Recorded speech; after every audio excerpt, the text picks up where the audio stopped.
there, one here.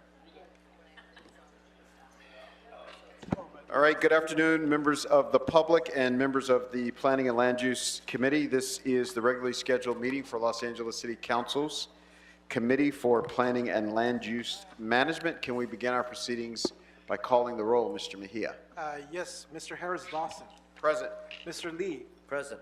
Ms. Yaroslavsky. Here. Ms. Padilla. Present. And Ms. Hutt. Here. That's 5 members and a quorum, sir.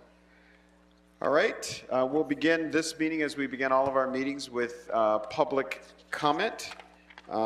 There are instructions for public comment that will be read into the record, but before we do that, I want to give members of the committee and staff of the Department of City Planning to put forward any amendments or technical changes to items before us today. I see Ms. Hutt. Thank you, Mr. Chair. On item number 6, I have a technical amendment. Can you please read it into the record? Yes, I will read it into the record, ma'am. Thank you. Relative to agenda item number 6, Council File 240050, technical amendment to remove the words "within 30 days" from the third moving clause of the motion. Thank you, and that's item number 6. I'm so sorry. Okay. So we have that one for item number 6. Any others? Department of City Planning, any other council offices? None for city planning that I know of. Thank you. All right. Yes, sir. Mr. Gubatan. Gerald Gubatan, Council District 14. For item 12 and item 13, we have suggested amendment conditions. For item 12, we've submitted a letter to the file, and it articulates those suggested amendments. Firstly, to adopt City Planning Technical Memo Option Number 3, and there are 3 additional modifications to the plan and zoning, and finally, an instruction to planning to report back on the impact of state density bonus law changes relative to the local incentives. So that is on record. In terms of that was item 12. Item 13, I'll just go ahead and read 2 suggested conditions. Number 1, add a condition voluntary to require the University of Southern California to regularly, but no less than 3 times per year, host a fundamental of research workshops in the Northeast Los Angeles and Boyle Heights community plan areas, including the Ramona Gardens public housing site, and to provide various educational and health promotion opportunities, such as but not limited to workshops, town halls, and health fairs for local residents, including hosting at least 1 health fair annually at the Ramona Gardens public housing site in partnership with community organizations and local residents. Number 2, instruct the Department of Transportation in consultation with Council District 14, the University of Southern California, and local community stakeholders to conduct a study utilizing funds available in the Transportation Grant Fund number 655, CD14 Hazard Park Transportation Improvements, pursuant to Council File number 14-0355-S1 of the following geographic areas, and report back with recommendations on strategies to limit the negative impacts of non-resident parking in these residential neighborhoods: Hillside Village neighborhood, North Soda Street between Valle Boulevard and Multnomah Street, North Indiana Avenue, Armadale Avenue, Hicks Avenue, and Yellowstone Street, and the neighborhood adjacent to the Ramona Gardens public housing site, North Soto Street between the San Bernardino Freeway and Valley Boulevard, Alcazar Street, Lancaster Avenue, Zonal Avenue, and Chelsea Street. Thank you. Thank you.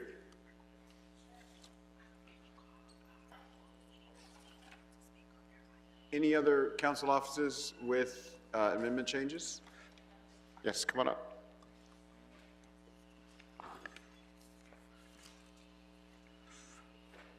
Good afternoon. On behalf of Councilmember McOsker, Council District 15, we are here to speak to item number 10. We do have an amendment, so on behalf of our council district, we're recommending the committee to consider the following action: deny the appeal and thereby sustain the zoning administrator's determination, which approved the 2 conditional use permits and in addition to adopt the voluntary conditions in a communication dated September 12, 2014, which have been uploaded to the council file 24-0987. And the conditions are as follows.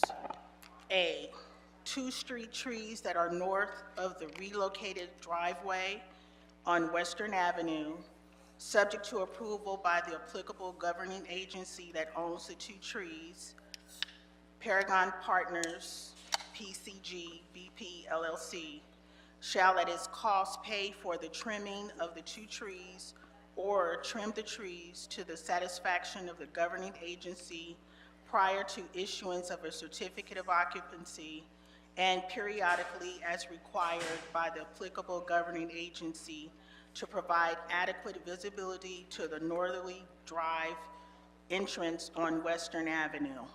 B, construction.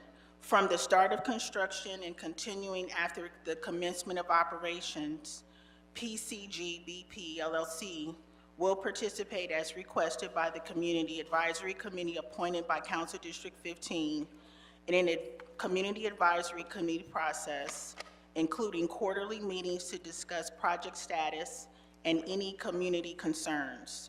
The quarterly meetings will also be used to advise Council District 15 if additional provisions are recommended to be invoked to allow for new or modified conditions per condition 21 of the administrative conditions section in the zoning administrator's determination dated May 20th, 2024, And C, public art. PCG BP LLC will seek community engagement regarding the public art mural that captures character and appropriateness for the fast food establishment and within San Pedro community. In closing, Councilmember McOsker appreciates the community engagements with the residents, stakeholders, and the development of Paragon Partners. The voluntary conditions that were mutually agreed upon are the result of open dialogue that got us here. Thank you. Thank you so much. Any other amendments or changes to items before we go to public comment? All right, we got everything, Mr. Mejia? Perfect. That's right, yes. Excellent. All right, so now we will hear instructions for public comment. Yes, sir. Appellants and/or the representatives and applicants and/or the representatives will be allowed to speak for a total of 3 minutes per side unless otherwise noted by the chair. Members of the public wishing to speak on one agenda item only shall have an opportunity to speak for 1 minute. Appellants and applicants will be given an opportunity to speak when their item is called. Each appellant and applicant has a total of 3 minutes to speak. An appellant can choose to have a single representative speak on his or her behalf or divide the 3 minutes among his or her team.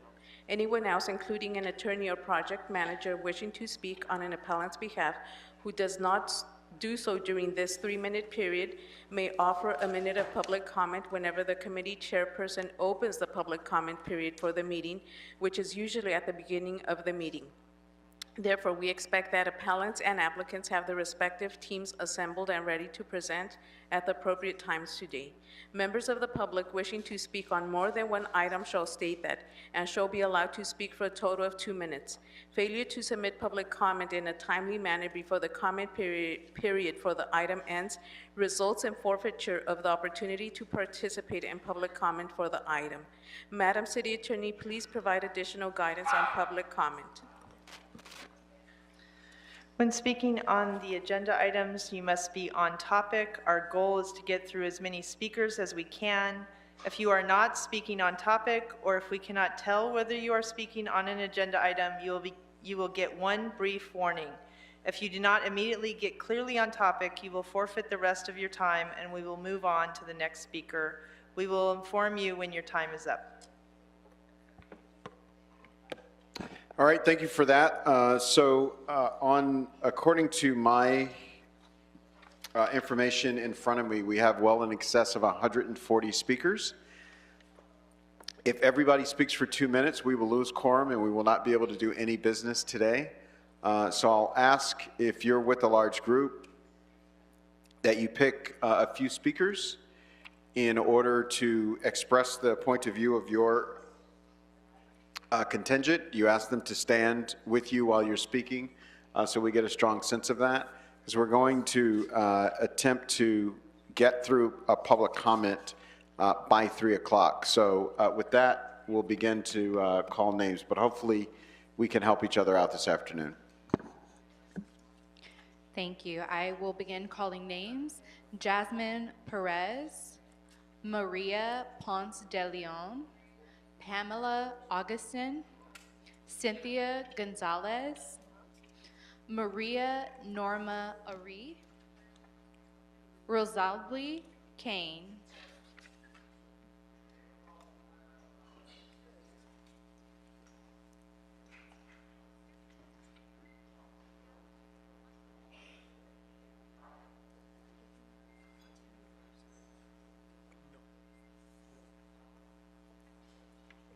Good morning, Pamplamity. I'll be here giving general public comment and also comment on item 12 and 13, please. So my name is Jasmine. I'm an organizer with Eastside Leads, and I grew up in the East Side. I've lived here for 26 years. I'm here because I'm concerned with government policies and laws that are beyond outdated and still enforcing residential racial segregation. I'm here to encourage you to recognize that we now live with the severe, enduring effects of de jure segregation, and that we need to stop avoiding confronting your constitutional obligation to reverse such policies and laws. I grew up on Indiana Street, which is the borderline of the city and the county. My parents always told me to focus on school, and I did. I graduated from Bravo High School in 2016 and went on to Vassar, where I received my bachelor's in sociology. Learned a lot about systemic racism and came back to my community to organize for better material conditions for all of us. So regarding that, I've learned through reading books like The Power Elite and Who Rules America that power is concentrated at the very top in places like USC. And that concentrated power is working to divide communities and working class people. USC has done a great job of putting us against each other, and you'll see that in this room today. Institutions of power know what they're doing. USC has done everything to avoid taking accountability for past false promises under past voluntary conditions of approval. I ask that you grant our appeal against the Discovery and Translational Hub project, or demand that USC mitigate the problem that is being caused by their expansion, an increase of students and employees in the East Side. It means a direct competition for the already low supply of affordable housing. And they've gotten away with this for the last 20 years. Please make sure that they provide you with their enrollment data and also provide the city with a supplemental EIR to provide further evidence as to why this project will have immense consequences on the community. Thank you.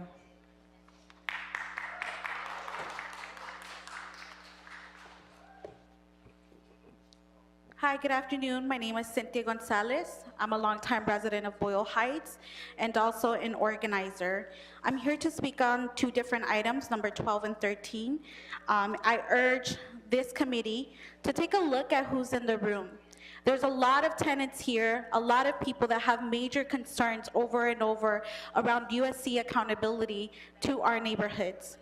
As also a family of small business owners in Boyle Heights, USC has a history of ignoring community demands that their new projects provide affordable retail space for local businesses. Instead, the university grants leases to corporations like Starbucks, Dunkin' Donuts, and Chipotle. In 2023, USC evicted a longtime Korean-owned small business, The Cafe, and gave its contract to Starbucks. This project must not proceed if it doesn't guarantee retail spaces for local businesses. I'm taking a look at who's in the room right now. Who has the ability to come here and do public speaking? It is not okay for USC to continue to ignore the pleas of the community to adhere to the community demands. On the second agenda item that I would like to talk today is around the planning commission, the community plan update. I would urge this committee to not allow market rate housing in the industrial area of the LA River. I urge you to support the January 11 decision of the LA City Planning Commission, which ruled against the LA City Council's proposed hybrid industrial modification, citing concerns. If you are here to really listen to the community and solve issues around homelessness, you need to ensure that there are policies and plans set in place that are actually protecting our communities and not putting much more money into the development's pockets. Look at the projects that are here today. Who does this benefit? Everybody here that who's benefiting from these plans have a house. They have a job to go to. They have a warm meal at home. While our tenants are getting effed up over every single time, you guys continue to approve developments that do not benefit the community. Thank you.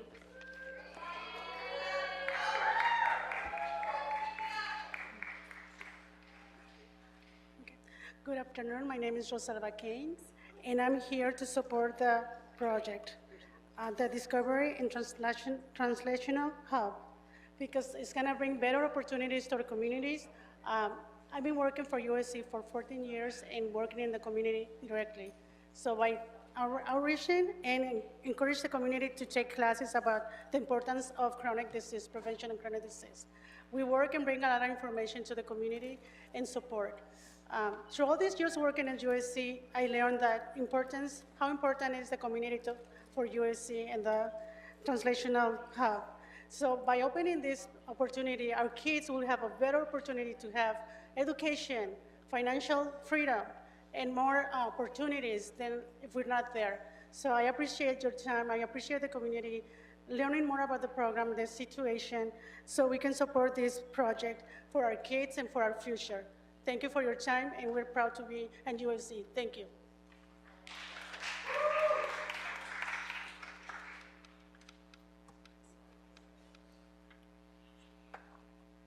Buenas tardes. Mi Good nombre evening. es María Ponce de León. My name is Maria Ponce de Leon. Soy residente de Boyle Heights por más de 30 años. I've been a resident of Boyle Heights for more than 30 years.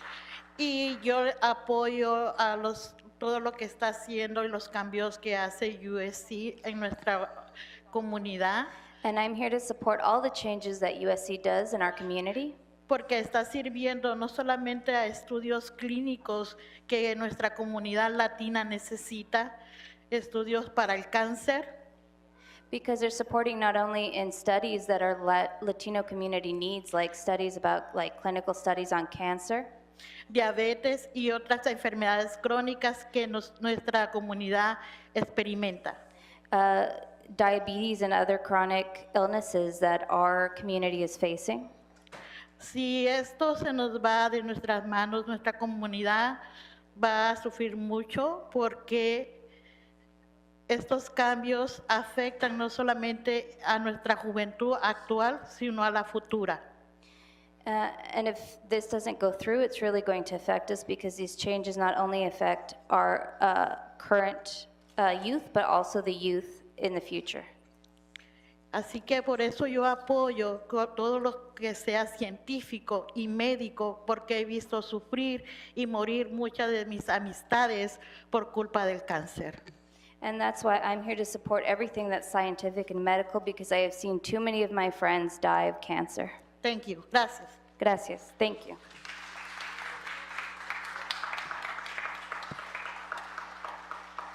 Before the next speaker begins, I will call more names. Estrella Gonzalez, Carolina Lopez, Jordan Sisson, Miss Frida H. Helen, Tania Ramon, Jenny Colon.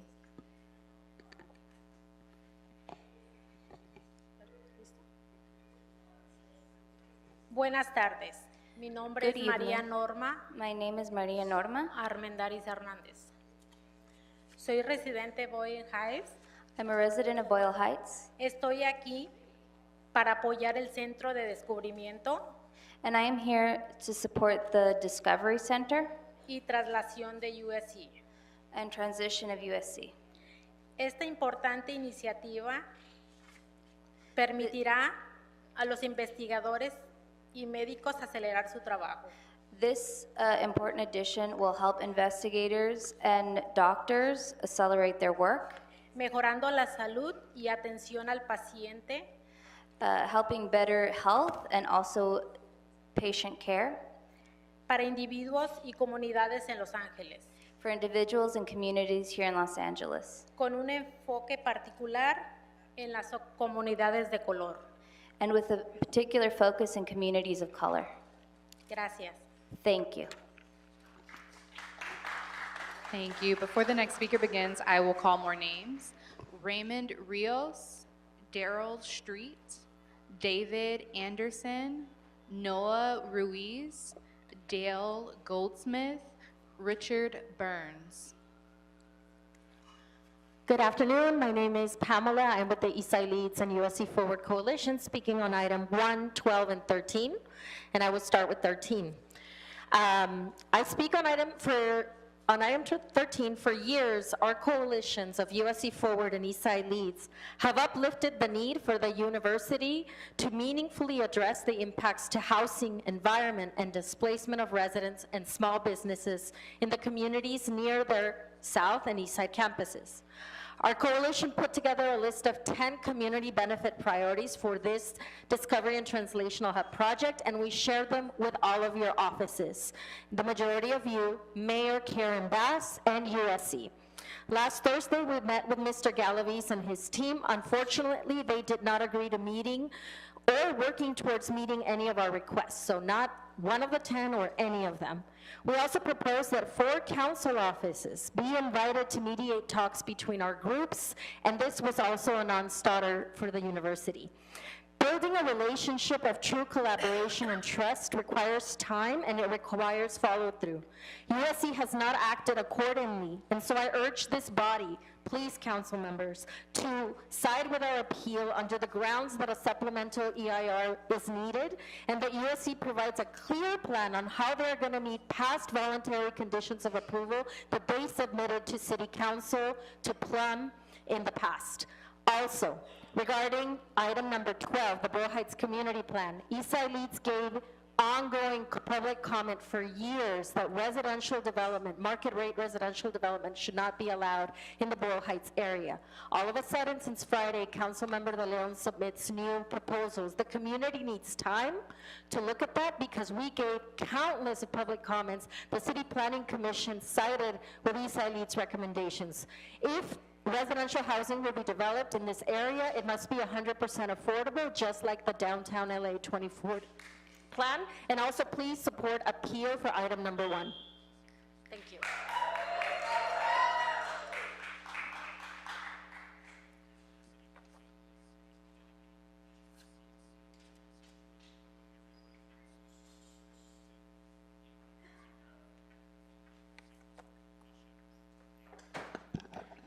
Please start the time.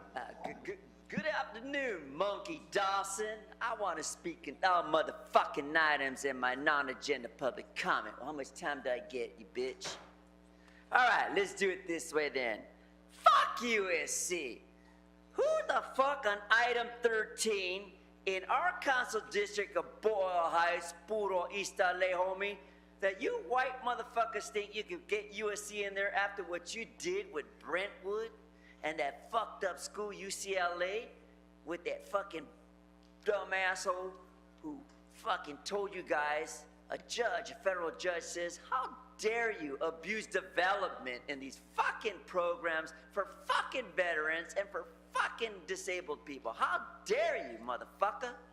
You fucking monkey think you could pull a banana out of your hat and pull that fucking trick with a federal judge?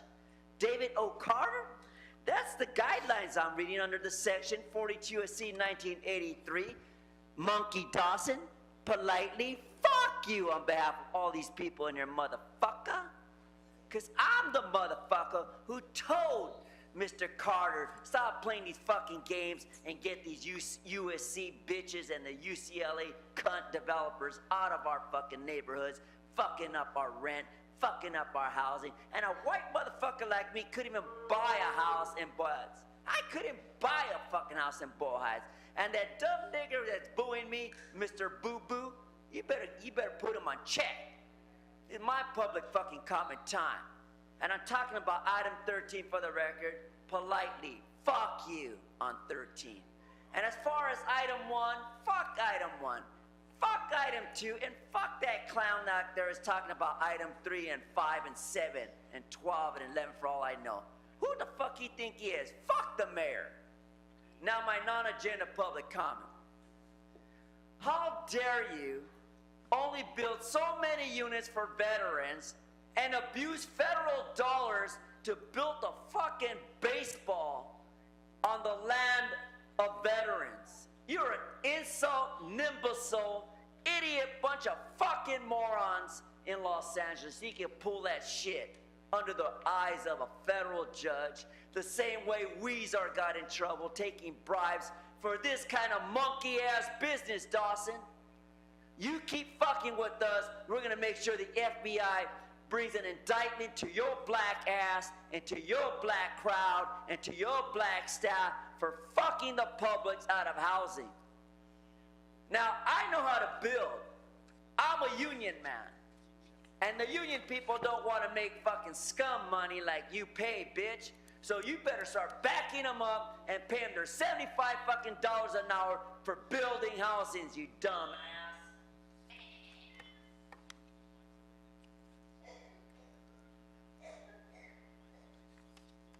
So long, nigga.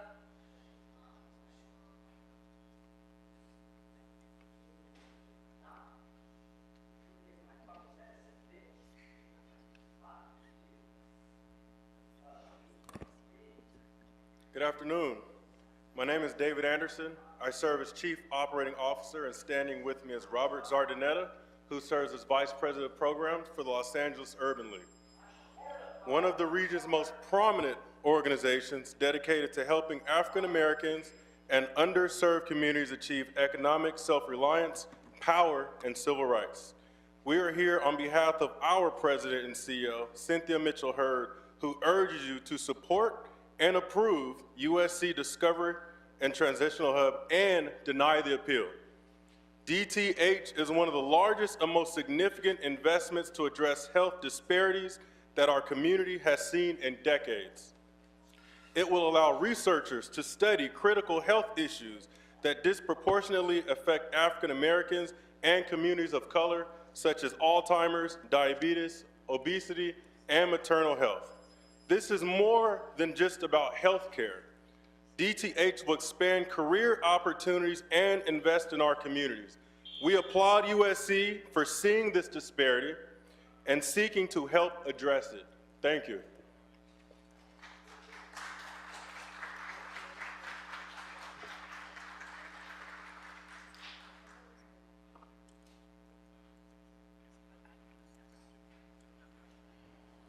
Hi, good afternoon, Plum Committee.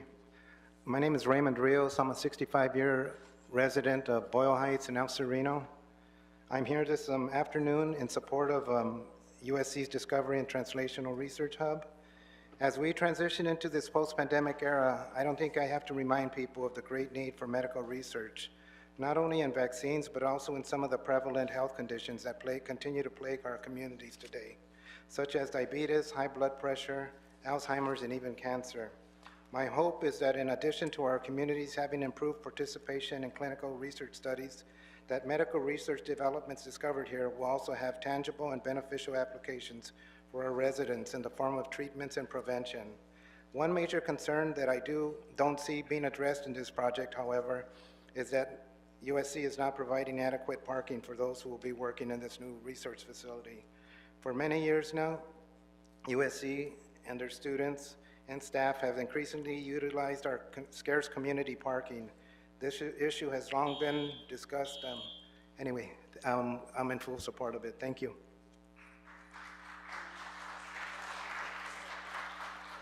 Thank you. Before the next speaker begins, I will call more names. Michelle Wolf, Tony de Trinidad, Manny Salcido, Audit LA, Ernesto Pantoja. Good afternoon. My name is Daryl Street. I am the USC Family of Schools Project Specialist. I have an opportunity to be on both sides of town, including Boyle Heights and the Northeast area. And just a little while ago, I was meeting with Ruben Rios, who's the principal of Griffin Avenue Elementary School, and he asked where were the programs that we provided previously, and I had to explain to him that because of the pandemic and other situations, that this particular DETH project had to be placed on hold. So his parents were asking because they wanted the information, and as the gentleman just before me spoke, they want the education. We are a research facility, and we really would like a favorable vote on behalf of this project so we can move it forward. Thank you.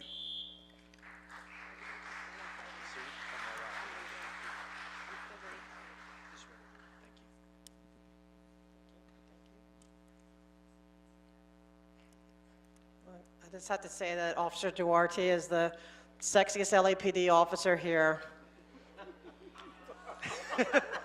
I had to do that. He helped me charge my phone. That was my. I had to, okay. Back. Good. He deserves it. But thank you for letting me charge. Thank you. Okay. But anyway, back to business. Okay. Number 4, speaking of LAPD and nuisance abatements, I would like to talk about, they're not the only nuisance.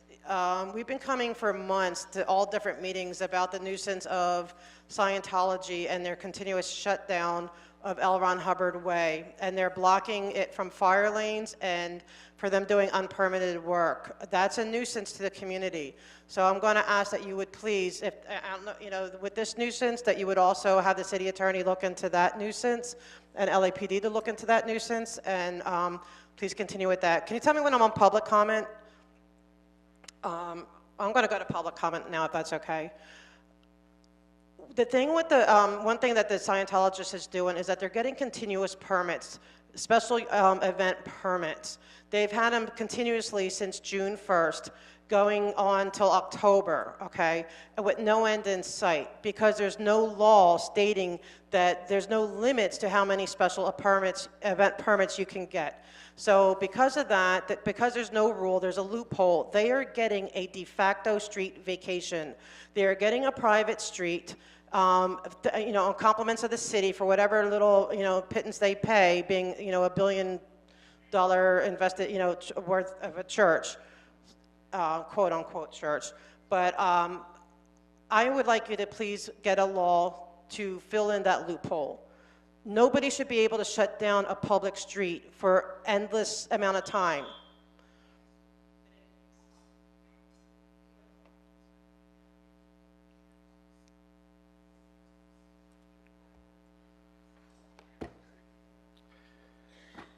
Good afternoon. My name is Tony de Trinidad with the Painters and Allied Trades, District Council 36. We represent painters, drywall finishers, floor layers, and glazers in the finishing construction industry, and we're here in support of item number 13. And we believe projects like these will create many opportunities for local residents and community members interested in apprenticeships and careers in the building trades. When we build this facility, we will bring people from the east side and put many of our members who live here back to work in their community rather than driving 30 to 40 miles to find work. However, recently there's been some pushback on projects like this, and it is unfortunate because it results in the loss of good-paying union jobs and sustainable careers. We need to open up and provide more opportunities and pathways for low-income communities here in LA by giving them the chance to work towards the middle class. And more importantly, this research facility will benefit our members, their families, and the community by addressing the significant gaps in healthcare in this area. Access to this type of healthcare and research is not a matter of displacement, but one step in the right direction towards better community health and wellness. So in closing, we humbly ask for your support. Thank you.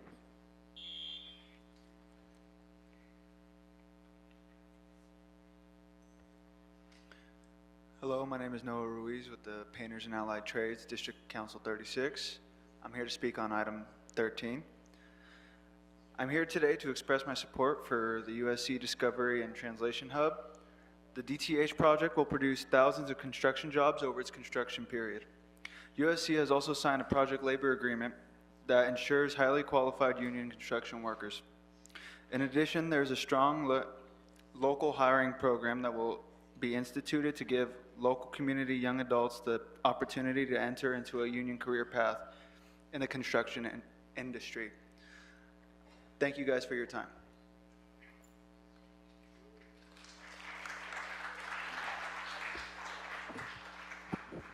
Good afternoon. My name is Richard Burns. I'm a representative with the Regional Council of Carpenters. I'll be speaking on Agenda 13. The hub is dedicated to research and healthcare that benefits all the residents of California.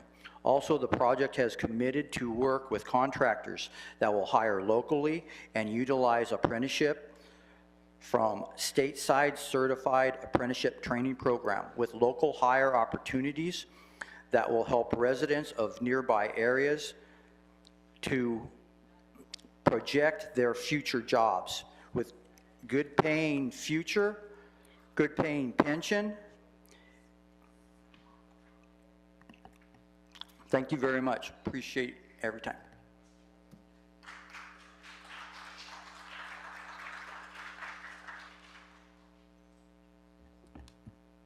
Hello, I'm speaking on general public comment for item 13. My name is Tanya Ramon, and I have been a digital organizer and resident in Boyle Heights. I am here with the Eastside Leads and community partners to urge this committee to approve the appeal against the USC Translational Hub project. USC has failed to recognize the direct impacts their project has inflicted on my surrounding neighborhoods for years. But the truth is that I am living these direct impacts in my community every single day.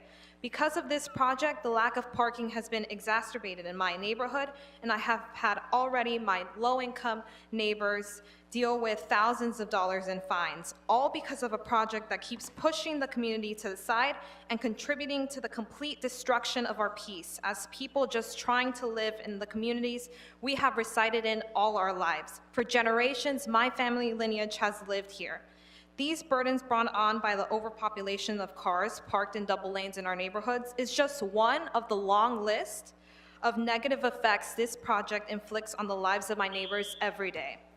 Please, please grant our appeal against the project. Thank you. Thank you, Speaker. Before the next speaker begins, I will call more names. Maria Briones, Zach Solomon, Mario Bagadon, Carla Martinez, Daniel Jimenez, Sofia Mendoza.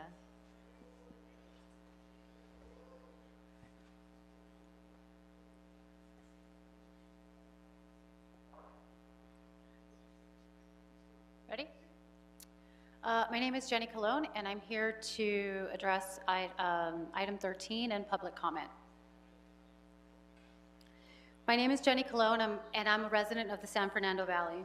I stand here today with Eastside Leads Coalition and community organization partners to urge the committee to approve the appeal against the USC Translational Hub project.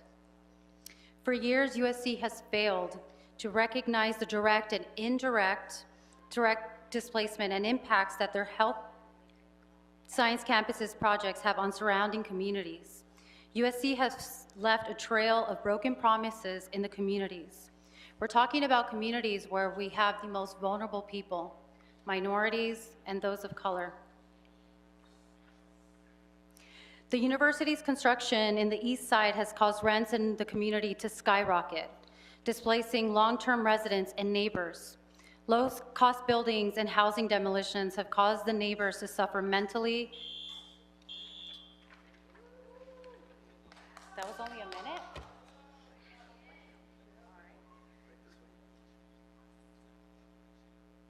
Good afternoon. My name is Maria Briones. I live in South Central Los Angeles, close to the USC. And when we talk about the USC, most of the times we talk about the displacement, indirect displacement from all the housing that had been building in South Los Angeles, almost for the tenants. The tenants are mostly students from the USC. And I was displaced, I am displaced, I'm still on the street because of that. Gentrification and displacement from USC is being a very hard burden for us tenants with low incomes. We need more justice for us. Remember, we are people, we need housing, and we need it now. We don't need it next year, we don't need it 10 years from now, we need it now. And we need to support these requisitions that we are doing. When it comes to high rents and direct displacement, we are suffering, we are paying a high price, and it's not fair.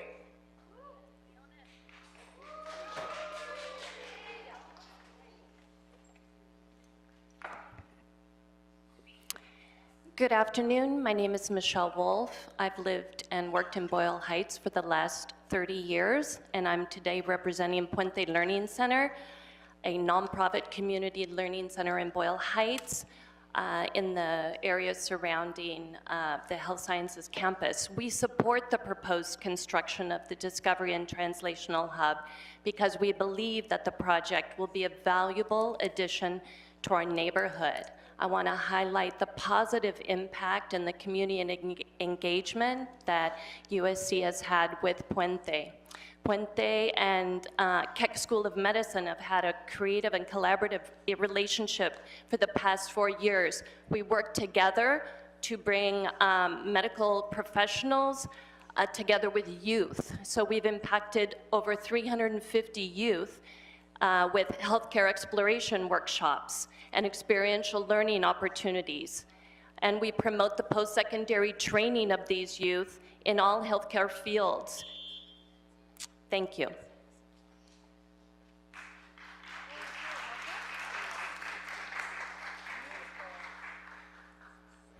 Good afternoon, council members. Ernesto Pantoja here on behalf of Sergio Rascon, Business Manager of Labor's Local 300.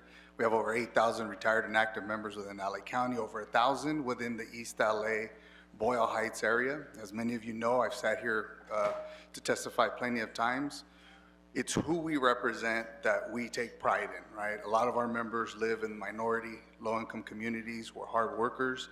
But the thing that we take a lot of pride in, and my other fellow brothers and sisters from the trades, we bring in a lot of formerly incarcerated individuals. We give them a chance to build a life after having served their time, allow them to be creative, not destructive in their own communities.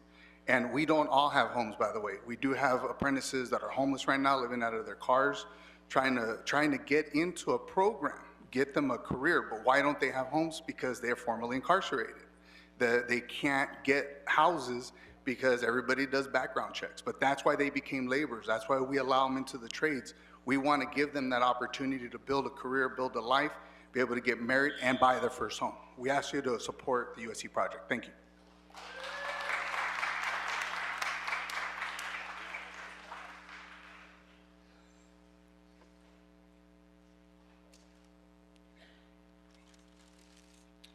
Good afternoon, everybody.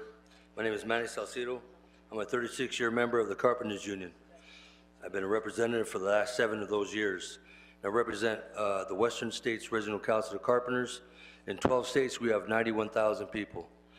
And all members, here in SoCal, we have 33,000.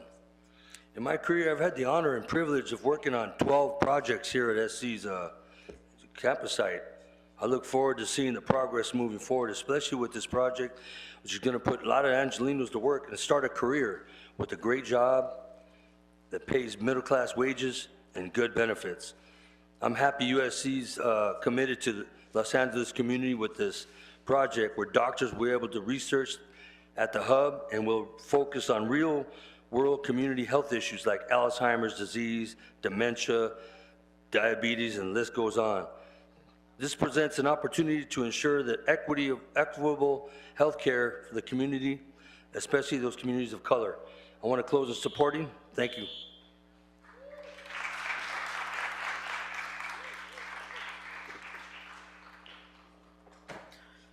Hi, I'll be speaking on item 13, 12, and general public comment.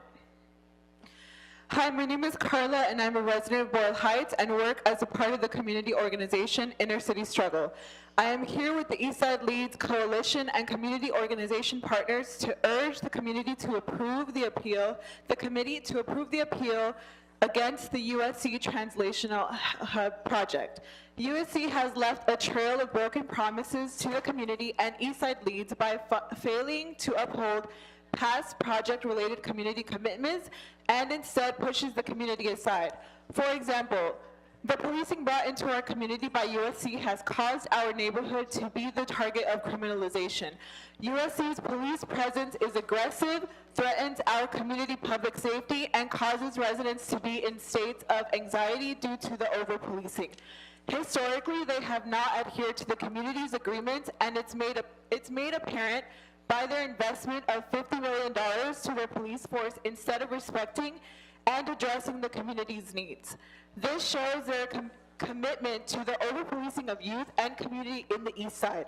Also, if it were really about healthcare and our well-being, they would have invested in the community a long time ago instead of using it as a facade to develop there without the community's consent. This committee has a duty to protect the residents of the East Side and or over corporate greed by approving our appeal. On item 12, as for the Boyle Heights Community Plan, as a resident and organizer in Boyle Heights for the past 27 years, I strongly urge you to listen to our recommendation today in order to ensure that the final Boyle Heights Community Plan truly serves existing residents, prevents displacement, and secures strong policies that build and preserve affordable housing. The BHCPU should ensure that any new development serves the housing needs of existing residents by providing the most possible affordable housing. The committee should adopt inclusionary requirements for the river-adjacent industrial area similar to those in the IX1 zone of the Downtown LA 2040 plan. I urge you to adopt the community plan with these recommendations. The priority of the community plan must center on preserving existing rent-controlled housing and incentivizing more affordable and accessible housing options for current residents. Thank you.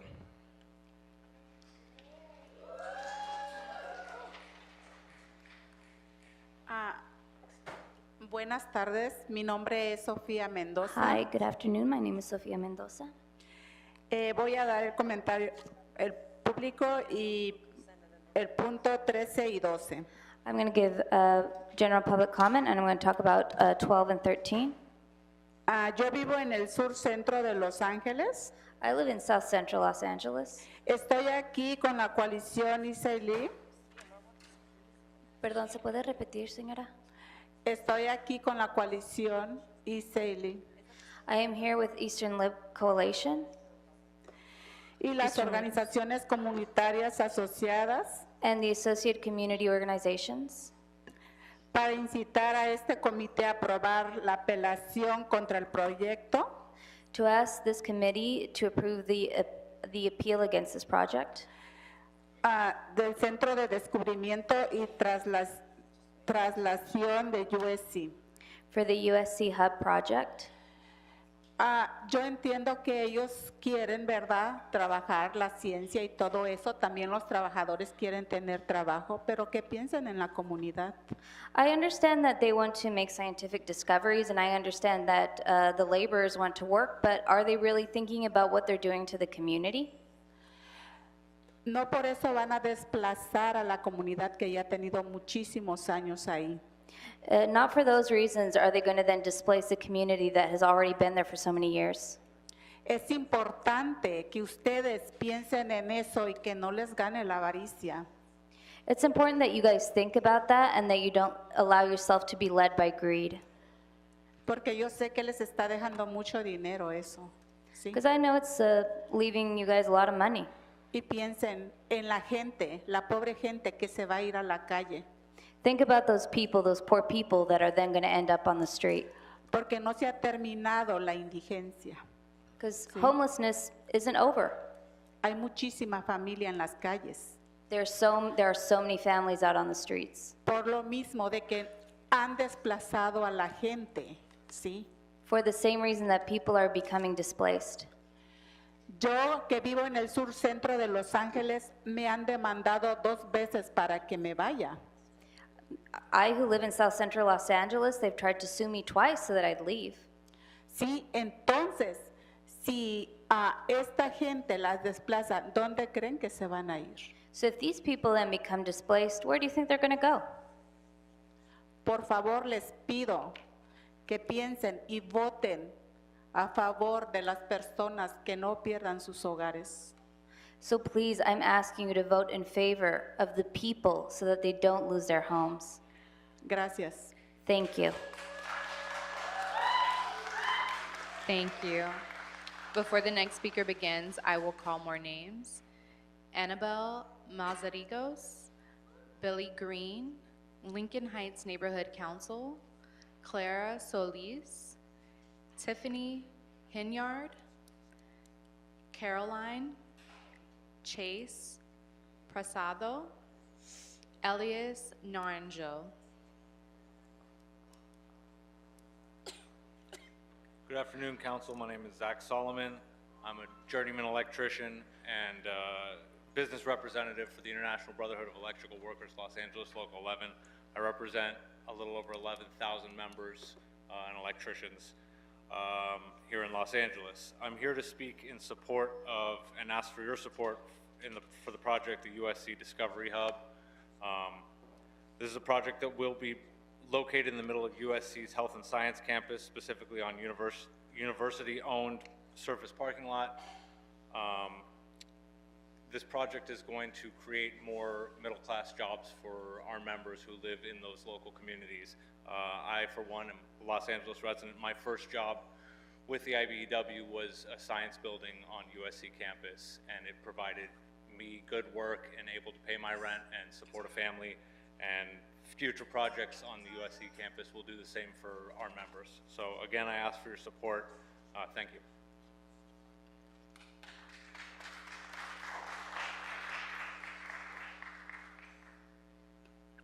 Hello, good afternoon. My name is Daniel Jimenez. I'll be speaking on item 12, 13, and general public comment.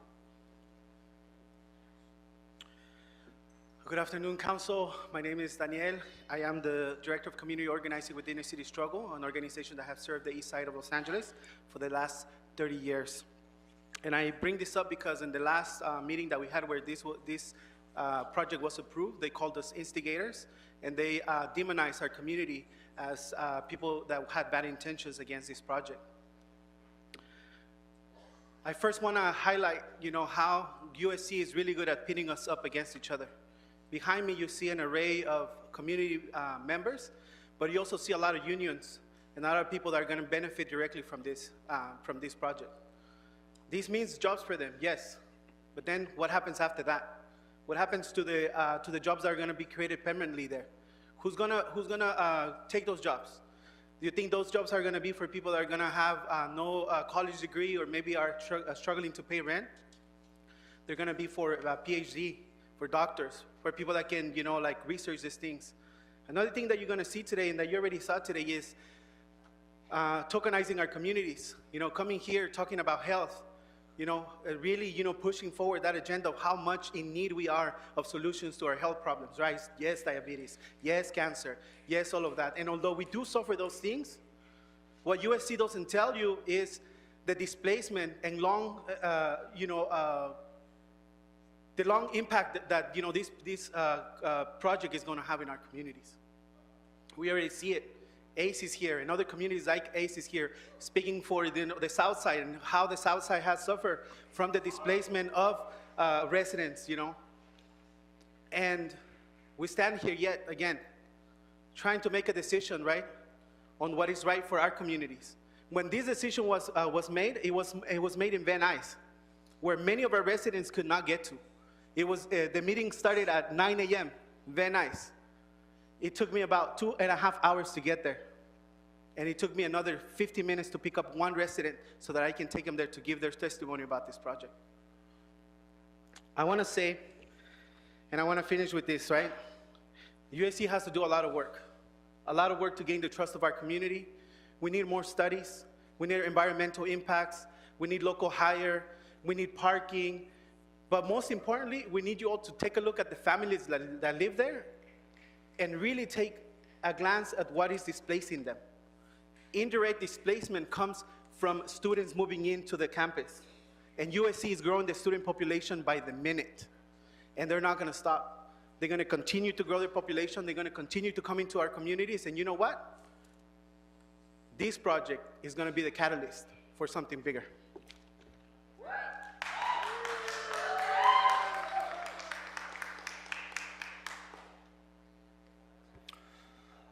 I would like to speak on number 4, number 9, and the general public comment. Start with number 4. Number 4, the item says about the Los Angeles Police Department. It also talks about the nuisance activities that are occurring on site of the property.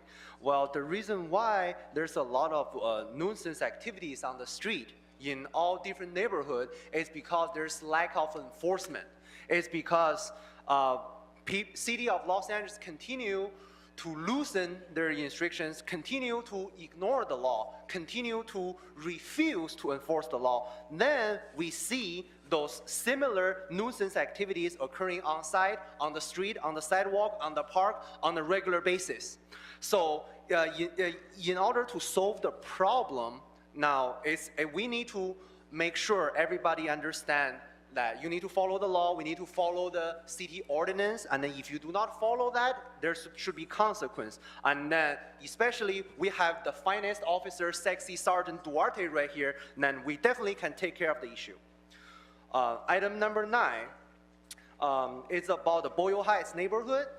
I am here in support because that's Kevin De Leon's district, and then it's when city are talking about demolition of the building, please remember that there are still thousands of people living on the street. Please remember there are still 5-6 people dying on the street because they don't have a housing. So I'm supporting this, that to prohibiting issuing the permit, demolition permit for 10 months and 15 days, maybe 1 year, maybe 2 years, whatever, for the city to come up with a comprehensive plan, whatever how long it will take for the city to make sure everybody has an affordable housing, shelter, whatever, so they can sleep with a roof on top of their head. And when I walk around the city of LA for my general public comment, and I see there are a lot of abandoned properties, either in downtown LA, either in a lot of neighborhood, a lot of vacant buildings, a lot of vacant properties. However, I don't know if our city are doing anything about those vacant properties. They are just sitting there collecting dust. They were just ending up with a lot of, illegal squatters taking all those properties. But when we have a huge, like 70,000, 80,000 homeless population, I don't believe that we need to have those abandoned, empty buildings just sitting there without any use, without any function. So we have some abandoned building, abandoned resources. Let's make sure use every single inches of our land to provide, housing, shelter, homeless, for whatever. So make sure we can serve the city better.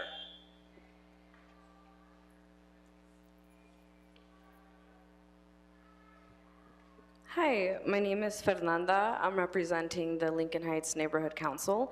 We have 2 community impact statements presenting today, one for item number 1 and one for item number 13.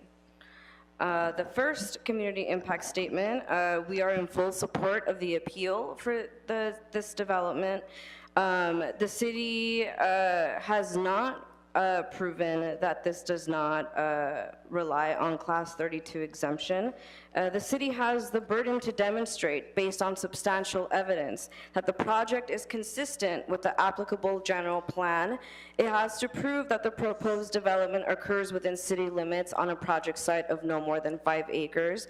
It also has to prove that the project has no value as habitat for endangered, rare, or threatened species, and it has to prove that approval of the project would not result in any significant effects relating to traffic, noise, air quality, or water quality, and the city has not proven any of that.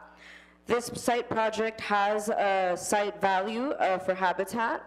Our appeal, or the community's appeal, has demonstrated that there are endangered species on the premises and across the street in Lincoln Park. We believe that the Endangered Species Act applies to this, and the city has the obligation to implement any sort of federal regulations on any development that occurs within the city. The project is also not consistent with the general plan policies and zoning regulations. The project may result in air quality, noise, and traffic safety impacts. The city cannot rely on categorical exemption when mitigation measures are required. The application does refer to the soil as affected soil. The appeal also demonstrates that there has been contaminated soil remedied by DTSC in front and behind of this site. And due to those reasons, CEQA exemptions should not be granted for this development. The approval provides incentives not allowed by the city's municipal code, and all of that is outlined in the appeal. The Lincoln Heights Neighborhood Council stands by the appeal and stands by the community. I want to remind everybody here that you are here to represent the constituents. I'm fairly certain in saying that most of you, if not all of you, do not live in the communities that are being affected. Why have an appeal process by the community if you are not going to listen to the community that is being affected? Lincoln Heights is the first suburb of Los Angeles, and we are being gutted left and right. We have the highest rate of evictions, and the unhoused rate is going up, and that is not a coincidence. Corporate development is creeping in, and that is not a coincidence. Who are we building Los Angeles for? Mega billionaire corporations, or for the communities that you were elected to represent and are being paid to represent? I'm going to move on to item number 13, which is the community impact statement for such. The Lincoln Heights Neighborhood Council unanimously voted on September 5th to approve this community impact statement in opposition to the USC Translational Hub. Several community members spoke at that meeting, and we are full aware of the history USC has with our communities in South LA and in Lincoln Heights, Boyle Heights, and surrounding areas. We understand that there have been community agreements in the past. However, we also recognize that USC has not fulfilled those community agreements.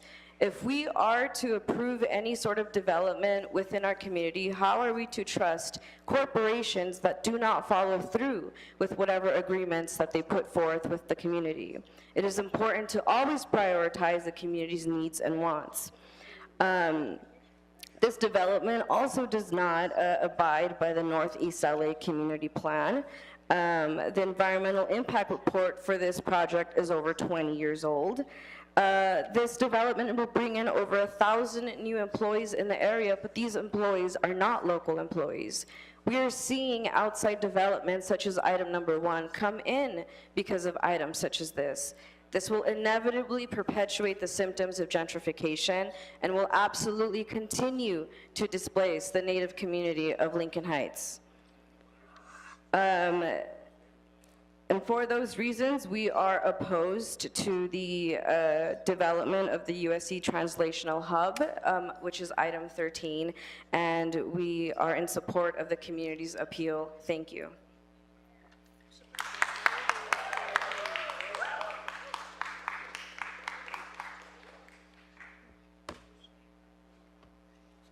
Hi, Clara Solis, speaking on item 1 On behalf of the Historic Highland Park Neighborhood Council, we submitted a CIS on this, even though the agenda doesn't show it.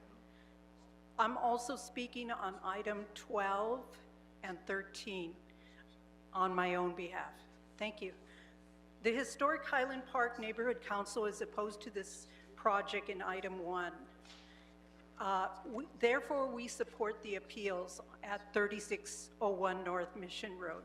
This project will negatively impact Northeast Los Angeles. The removal of 42 trees, of which 5 are protected sycamores, will harm area residents. A 7-story building with 180 units is unsustainable for the ecosystem and the land. The project is massively out of scale and out of character for one of the oldest neighborhoods in Los Angeles. This project is not intended for the local and longtime residents. It will impact the natural ecosystem, the historical nature, and based on patterns and research, may lead to further displacement of working class individuals and people of color. A staggering 80% of luxury units in the proposed development will not help the housing crisis in a district currently grappling with the highest amount of eviction notices in all of LA. Longtime residents of Lincoln Heights, many of who belong to the working class and come from extremely low income backgrounds, feel increasingly marginalized. With 36,000 plus unhoused residents, LA has over 93,000 units sitting vacant. Thousands of luxury units are empty. We do not have a housing crisis, we have an affordable housing crisis. More luxury development is not the answer. Build 100% affordable housing. Higher rents for luxury units put upward pressure on rents throughout the community, which will result in evictions that threaten the well-being of city residents. Luxury development poses considerable environmental, social, and economic risk to communities within Northeast LA, especially in Lincoln Heights. We are concerned that soil on a neighboring property was found to be toxic. Testing needs to be done. The CPC decision to grant all exemption requests, including CEQA, and expand the projects from 65 to a staggering 184 is unjust. We strongly urge you to approve the appeal of this development. Now, speaking on my own behalf, item 13, I support the appeal. USC is corrupt. Just look at the scandals it's been involved in. They desperately need ethics training. They are a bad neighbor pushing out longtime residents. Their plans are causing gentrification in the East Side and South Central. They have to be stopped. Their practices are causing indirect displacement, which is causing misery in our communities. Do the right thing. Do not approve this project. Support the appeal. Listen to the appellant's demands. Item 12, this approval is piecemealing and violates CEQA. Meeting housing element requirements by putting all the housing in poor communities, causing increases in pollution that is killing people. The burden should be shared. High resources communities must provide more of the housing. I am very concerned about the significant impacts to air quality, which will be cumulatively considerable. The area is already in non-attainment. The mitigation measures are inadequate. Heat island impacts are not adequately addressed, yet it's well known that heat makes pollution worse. Additionally, tall buildings do not allow air to circulate and make pollution worse. The impacts to community, which is already in non-attainment, have not adequately been mitigated. This is a problem. Please look at this. You can't put more pollution here. Thank you.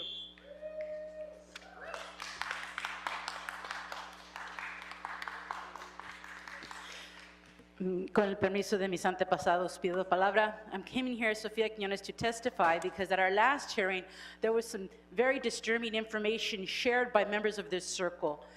The City Council does not have the right to circumvent CEQA and the Endangered Species Act. I also heard lies by members here misrepresenting the State Controller's Office. So I reached out to Attorney General Rob Bonta, and he answered our calls for justice. He is looking into this matter because you cannot circumvent CEQA. You have an endangered species, you're violating CEQA, and it's against the law. Also, this Endangered Species Act protects within a 5-mile radius, which talks about also the hub, which we're opposed to. So I ask you to pay attention to us. We've called for a meeting with the U.S. Attorney General and the state controller because the city is misinterpreting the laws that were passed. Thank you.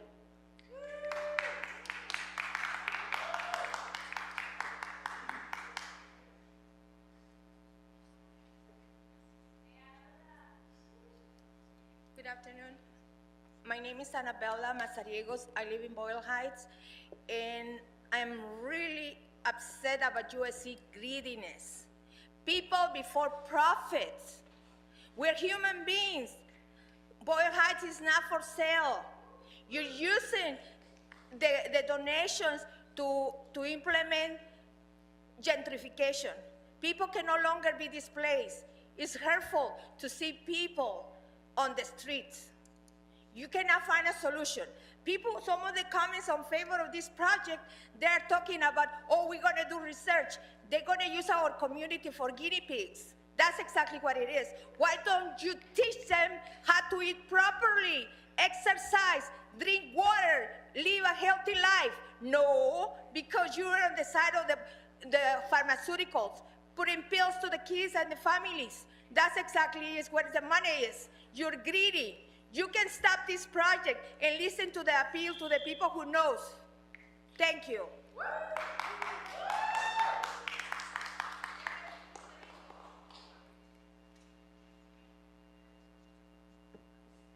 Good afternoon. I'm speaking on item 4 and general comments. My name is Billy Green. I'm president of West Adam Heights Sugar Hills Neighborhood Association. We are a historical community. 1930, we support the vacating of that property. They have wreaked havoc on our neighborhood. They stand outside all night talking, fighting. The police and the fire department is there at least 3 to 4 times a week, and sometimes 3 times in one day. We are a community who used to could sit on our porch and greet our neighbors and talk to each other. We have each other's phone numbers. Now we can no longer do that. The church across from my house, preschool left because it is unsafe. My neighborhood has never been like that. I have lived there for almost 50 years, and this is the first time I have ever wanted to move out of my home because it is so bad because of the people who live in that apartment building. They defecate and urinate next to the neighbor's house. And it's time for the city to help us. We're begging you to help us. The police department and the fire department said they are tired of coming there. So please do the right thing about 1930 and 1932. Thank you.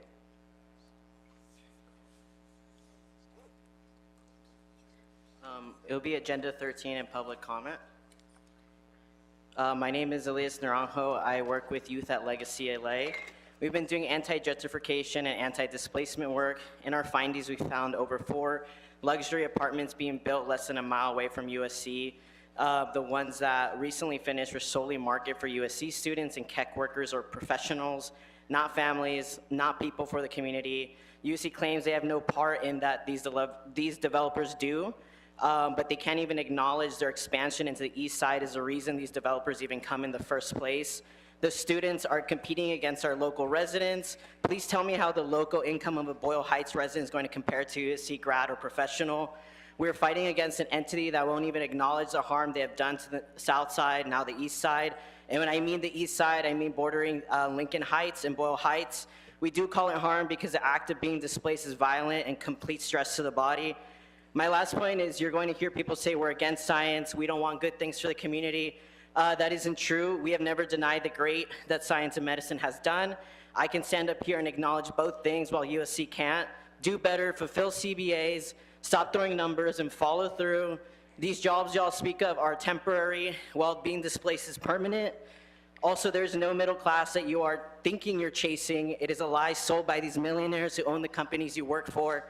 I'm just telling y'all, we can all be in this together if y'all listen. Thank you. Thank you, Speaker. Mr. Chair, we've taken over an hour of public comment. All right, so we'll wrap up public comment at this time. Thank you to everybody who came. Apologize to folks that we didn't get to, but we want to thank everybody who came. We've done an hour and 20 minutes of public comment. Mr. Mejia, I want to begin the meeting. There's a request to continue item number 1 and a request to continue item number 15. If we could move ahead with those.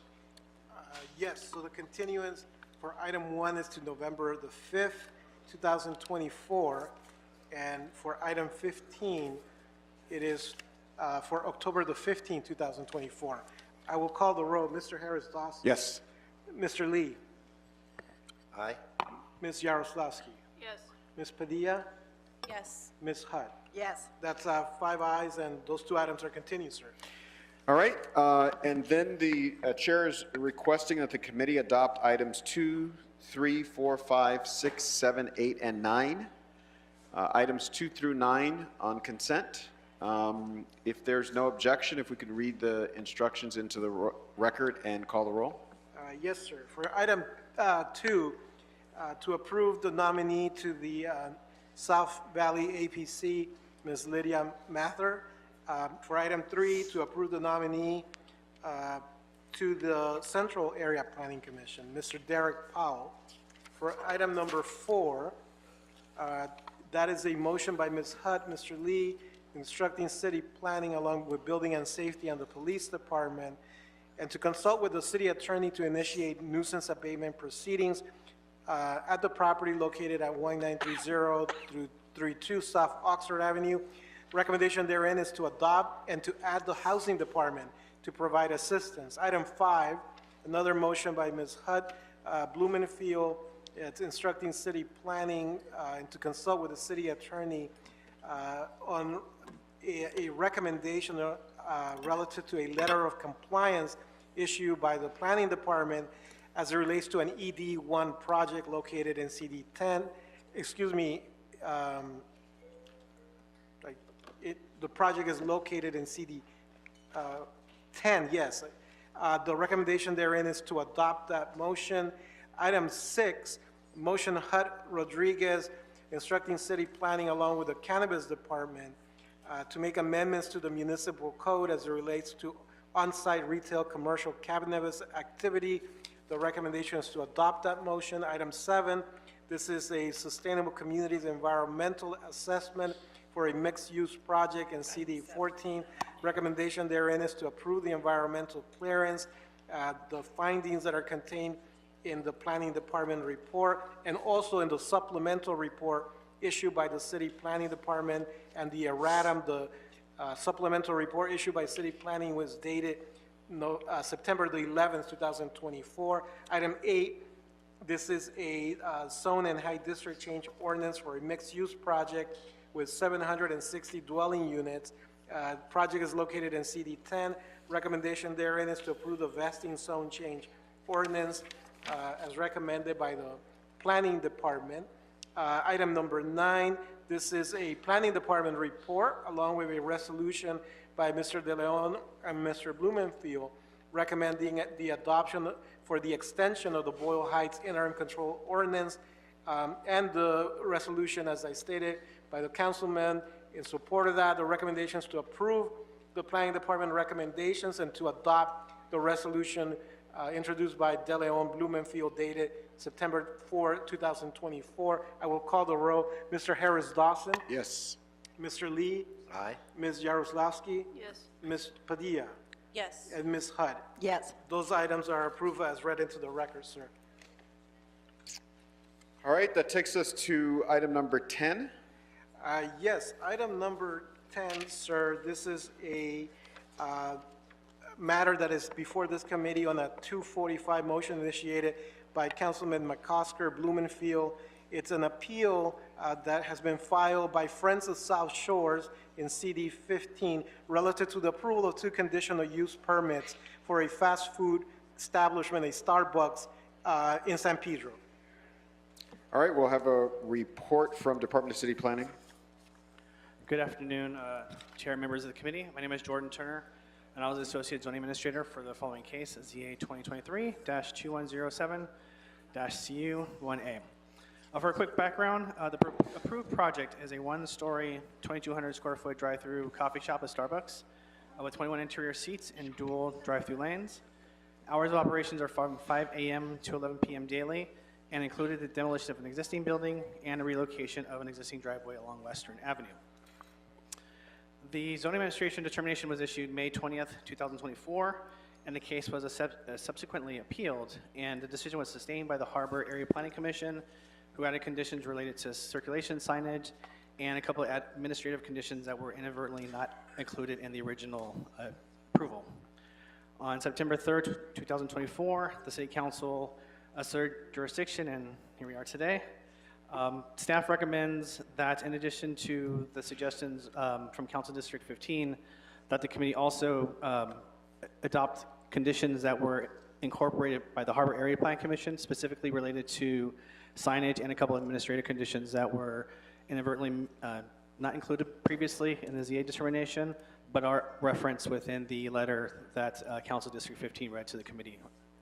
And I'm here for any questions. Got it, thank you. All right, now we'll hear from our appellant, Friends of South Shores, for 3 minutes. Is there a representative from Friends of South Shores? Going once, going twice. All right. Seeing no appellant, we will hear from the applicant for 3 minutes. And perhaps during that time, the appellant will appear. Yes, sir. Honorable Council, my name is Erwin Busey with PCG BP LLC. I'm here to affirm the conditions which were volunteered with the hard work of planning staff of CD 15 and the community. We look forward to working on this project and appreciate all the support. I'm happy to answer any questions you may have. Thank you. Thank you so much. All right, we have an appellant. All right, still no appellant. Any comments from the committee on this item? Could we hear from Council District 15 quickly?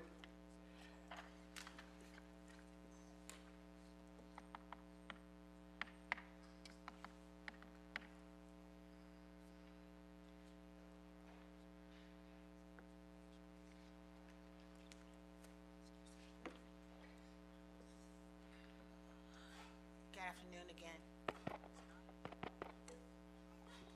Can you hear me? Yes. Good afternoon again. So Councilmember McOsker agrees with the voluntary conditions that I read initially. And also we want to make sure that the APC hearing with the conditions at that time are also referenced in this item. Okay. For the council. All right, and if that's, if those things are satisfied in the appeals and the letter that we have, I'll recommend that we deny this appeal with specific instructions that I'll ask Mr. Mejia to read into the record.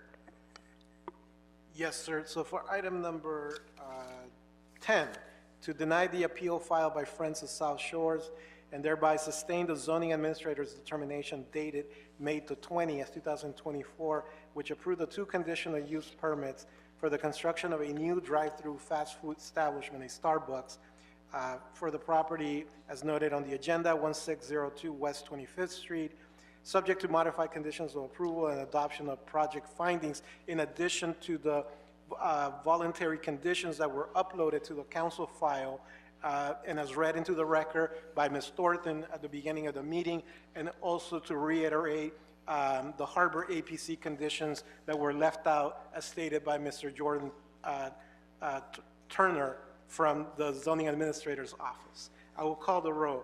Mr. Harris Dawson. Yes. Mr. Lee. Aye. Ms. Jaroslawski. Yes. Ms. Padilla. Yes. And Ms. Hutt. Yes. That's 5 items, 5 ayes, and unanimously denied. All right, thank you so much. That takes us to item number 11. Item 11, sir, this is a categorical exemption, a report from the Planning Commission recommending approval of the environmental clearance, a categorical exemption from CEQA for the construction of an apartment building with 16 units, 2 units set aside for extremely low-income households located at 1500 West Adams Boulevard in CD 8. All right, we'll hear a report from Department of City Planning. Good afternoon, council members. My name is Maneri Roman from the Planning Department. Item number 11 is a CEQA appeal of a transit-oriented communities or a TOC project for an apartment building in the South Los Angeles Community Plan in Council District 8. The project includes the construction of a new 4-story, 56-foot tall apartment building with a total of 16 dwelling units, including 2 units for extremely low-income households, on a site that is within 1/2 mile from the Adams Boulevard and Vermont Avenue Metro stop. The project was determined to be categorically exempt from CEQA pursuant to CEQA guidelines as a Class 32 infill development, and there is no substantial evidence demonstrating that an exception to a categorical exemption applies. The TOC incentives were previously appealed, and the appeal was denied by the City Planning Commission, which is not further appealable and are therefore not before Plum for consideration. What is before Plum is the CEQA appeal of the Class 32 CE. The appellant raised several appeal points in opposition to the project. Staff transmitted an appeal response dated September 5th, 2024 to the council file with staff responses to the appeal points. However, we would like to highlight a few points for your attention. The appellant asserts that the CE relies on an inaccurate project description that skews its CEQA analysis and that the project is inconsistent with land use rules, which makes the Class 32 CE inapplicable. However, the project proposes a residential dwelling unit use, which is an allowable use in the zone.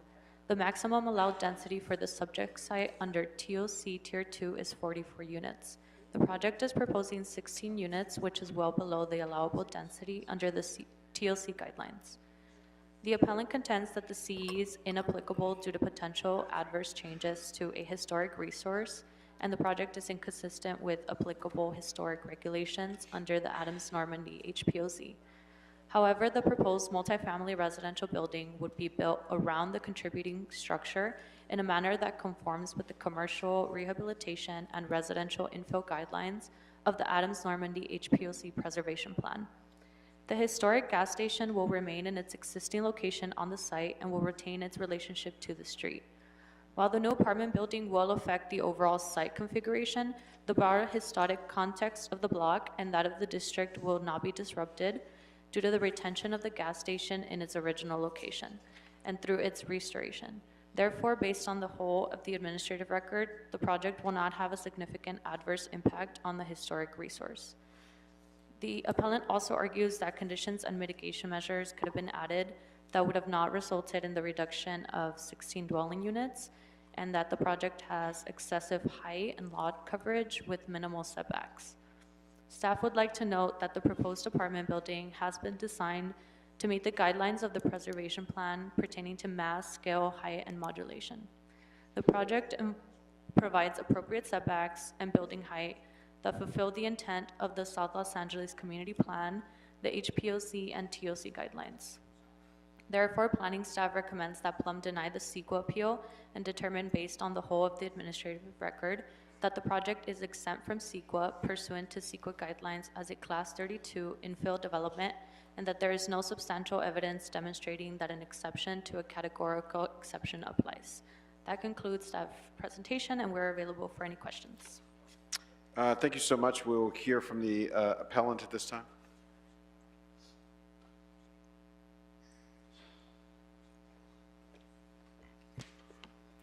Good afternoon, Honorable Chair and Plum Committee members. My name is Jordan Sisson.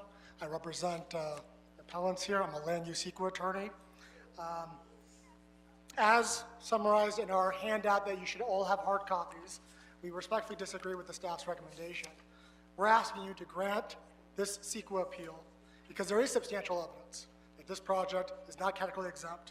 I'm going to highlight 10 points in this handout.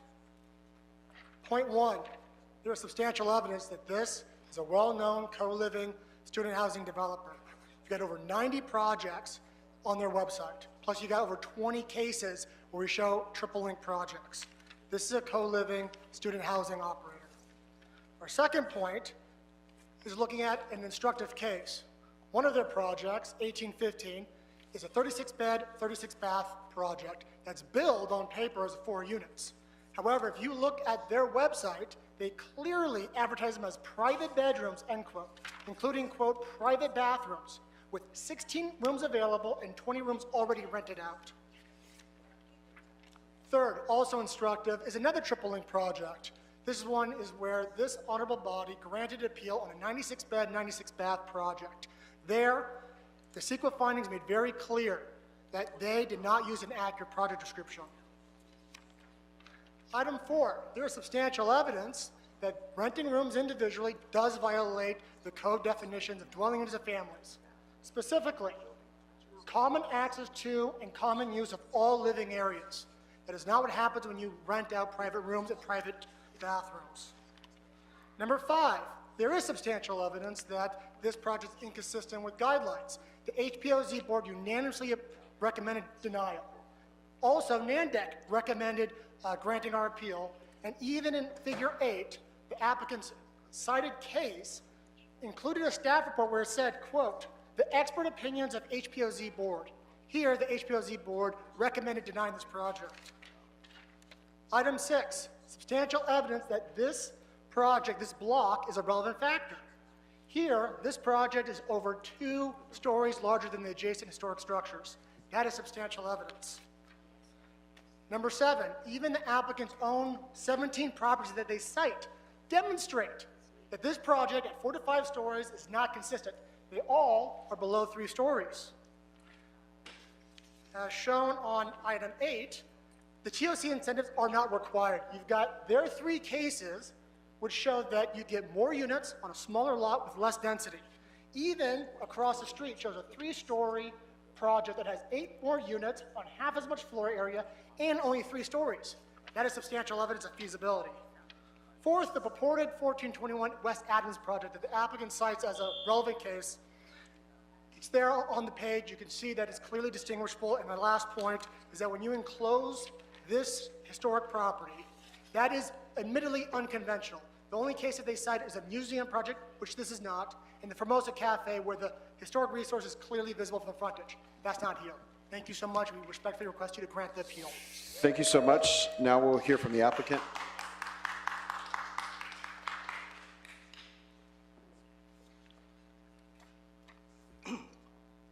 Yes, sir. Good afternoon. Planning staff has already responded to a lot of the appeal points that were made. Thank you, city planning staff, for doing a great presentation. We are here to answer any questions you guys have. We yield our time.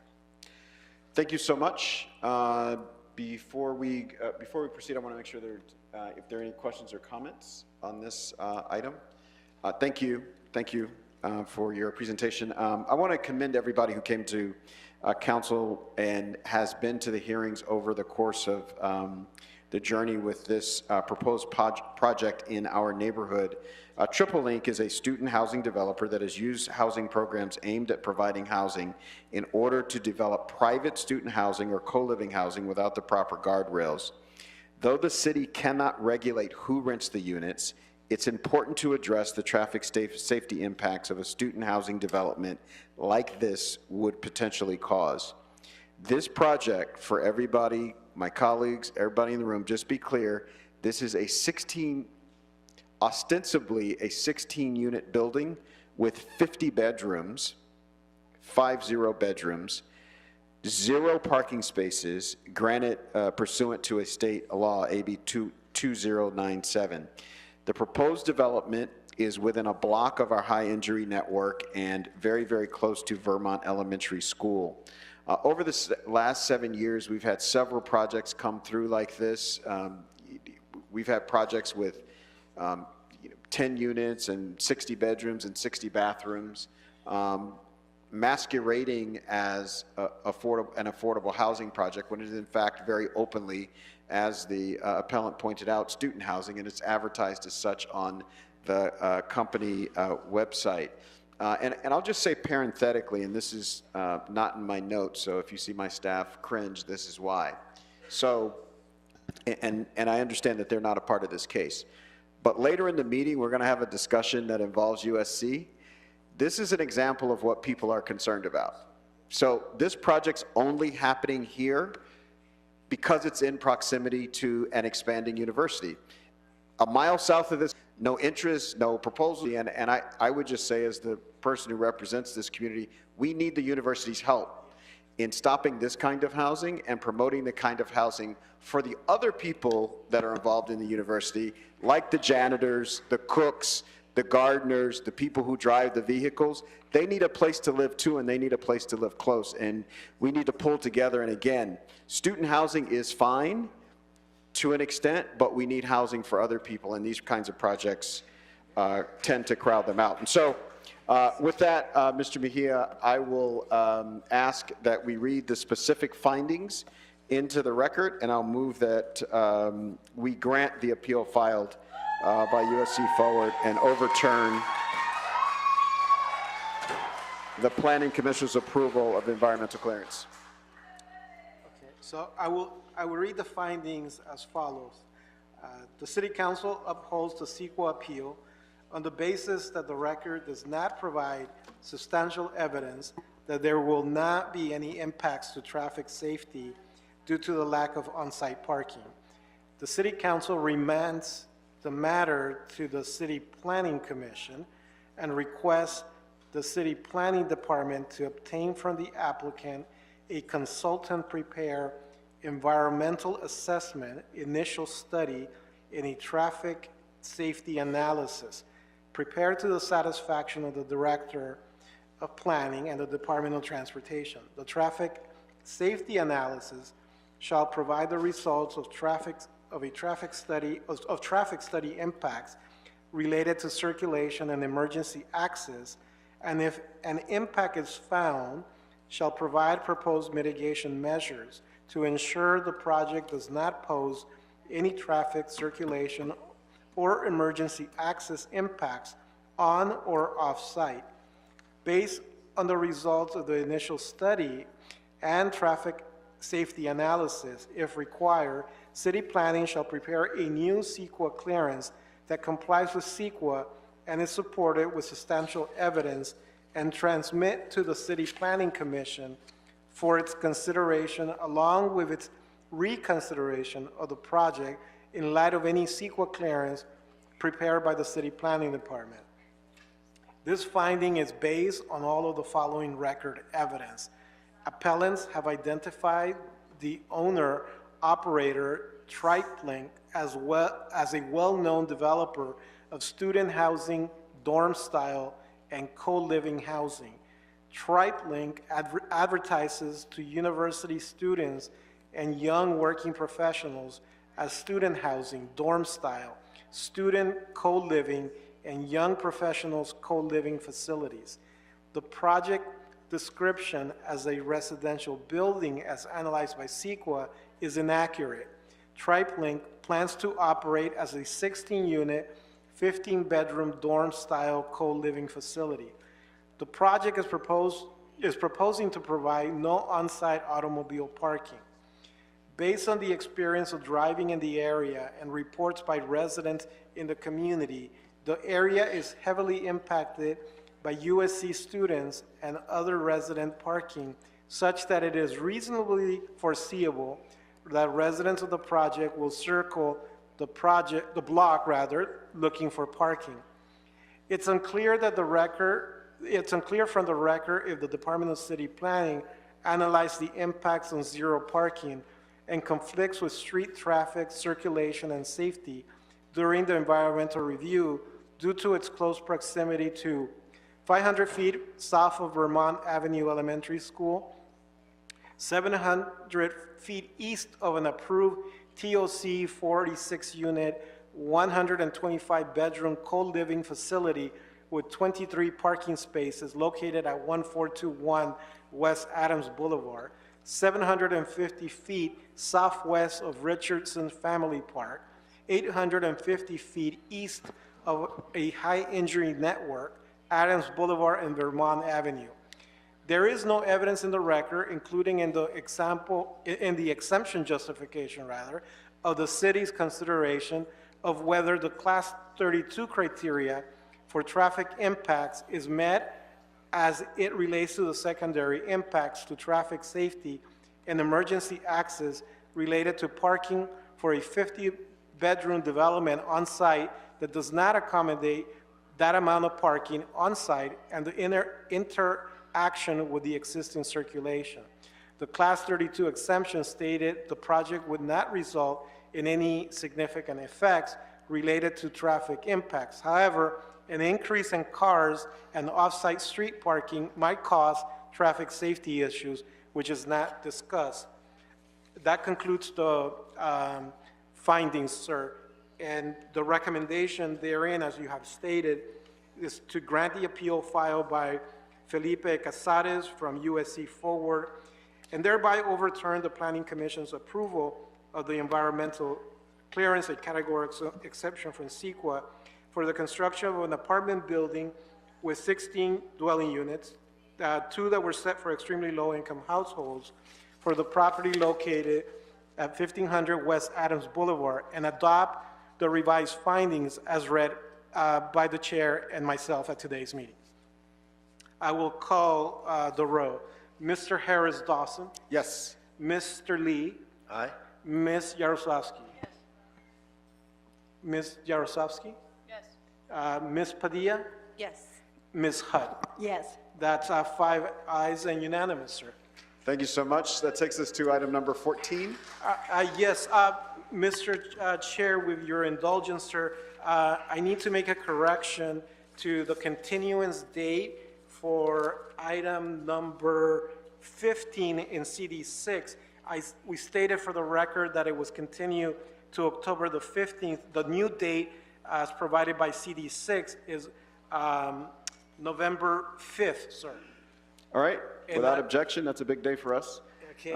Without objection, that'll be the order on this item. Do we need to take another vote, or can we just proceed? Let me call the roll out Okay. of abundance of caution. Mr. Harris Dawson? Yes. Mr. Lee? Aye. Ms. Yaroslavsky? Yes. Ms. Padilla? Yes. And Ms. Hutt? Yes. Yes, so that item is changed the date of continuance. The next item, sir, is item 14. This is a categorical exemption from CEQA. It's a report from the Cultural Heritage Commission to include the Chateau Laurier located at 4353 to 4357 West 5th Street in the list of historic cultural monuments in CD 13. We have a report from Department of City Planning.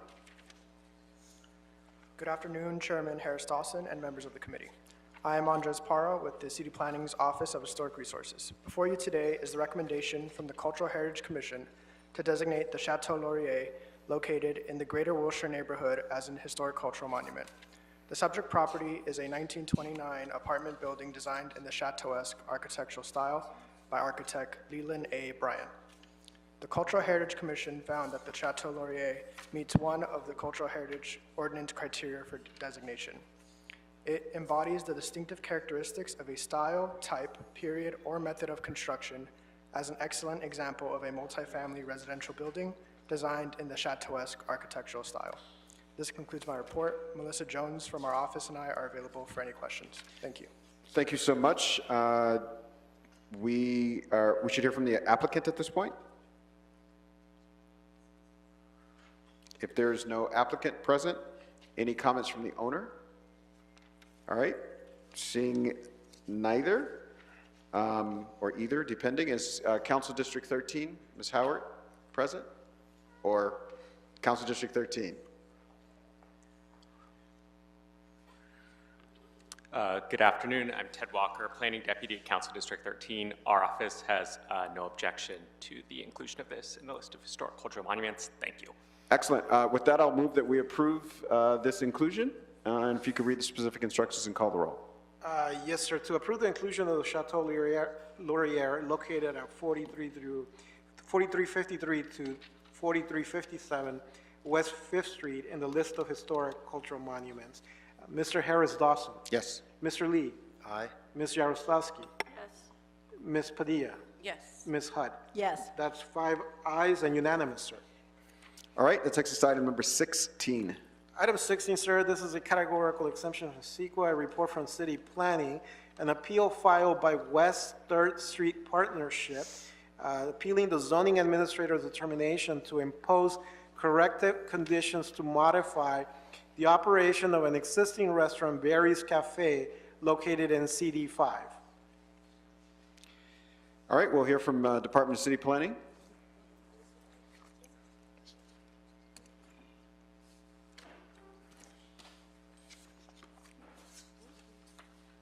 And if there's a representative of LAPD on this item, I'd ask them to join Department of City Planning if they're here.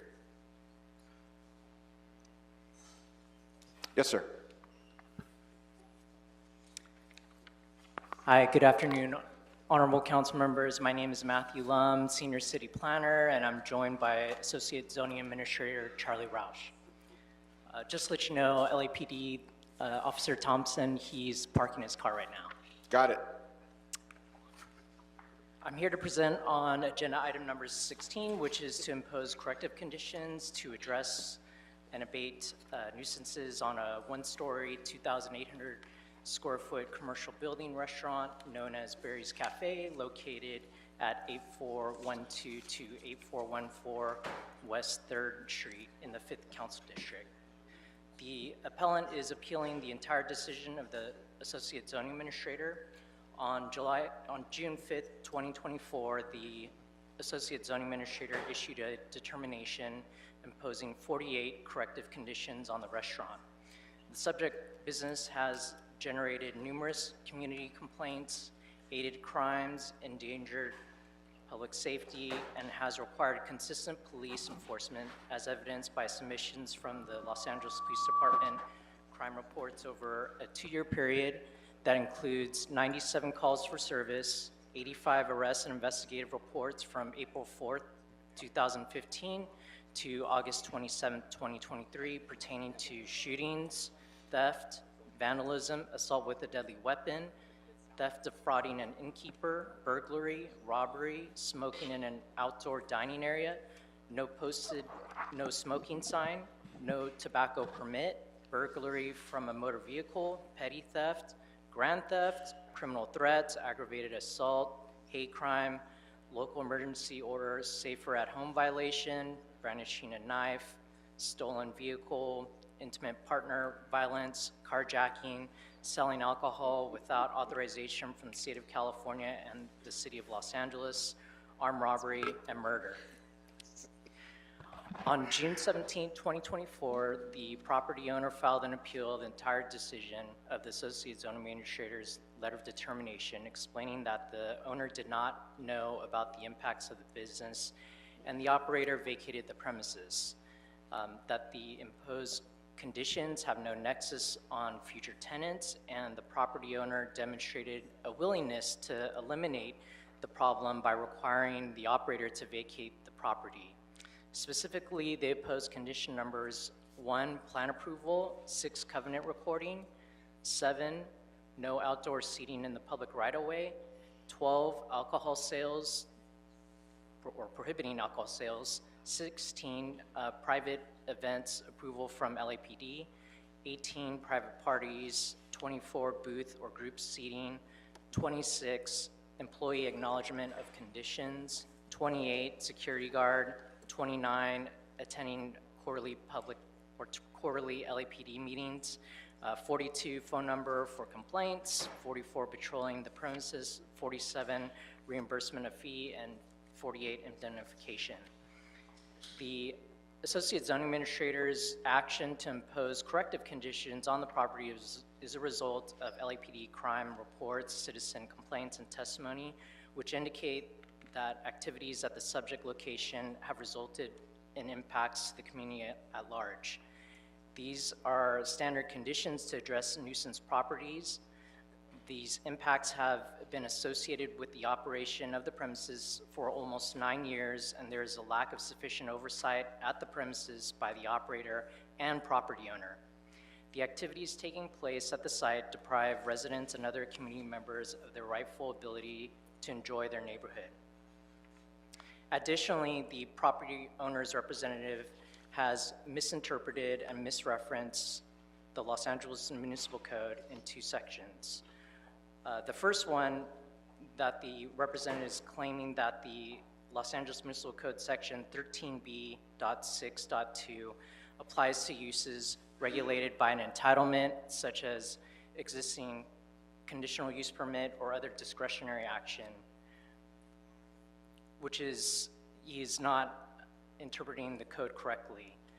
Los Angeles Municipal Code section 13B.6.2.A.1 explains that the zoning administrator has the authority to require the modification, discontinuance, or revocation of any land use. So there does not need to be an existing entitlement, and in this case, the land use is a restaurant.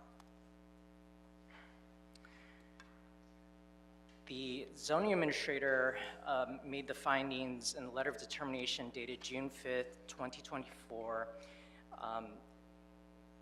And additionally, I've been in the nuisance abatement revocation unit for over 8 years, and it has been just a common practice to impose corrective conditions on a property that was deemed a nuisance.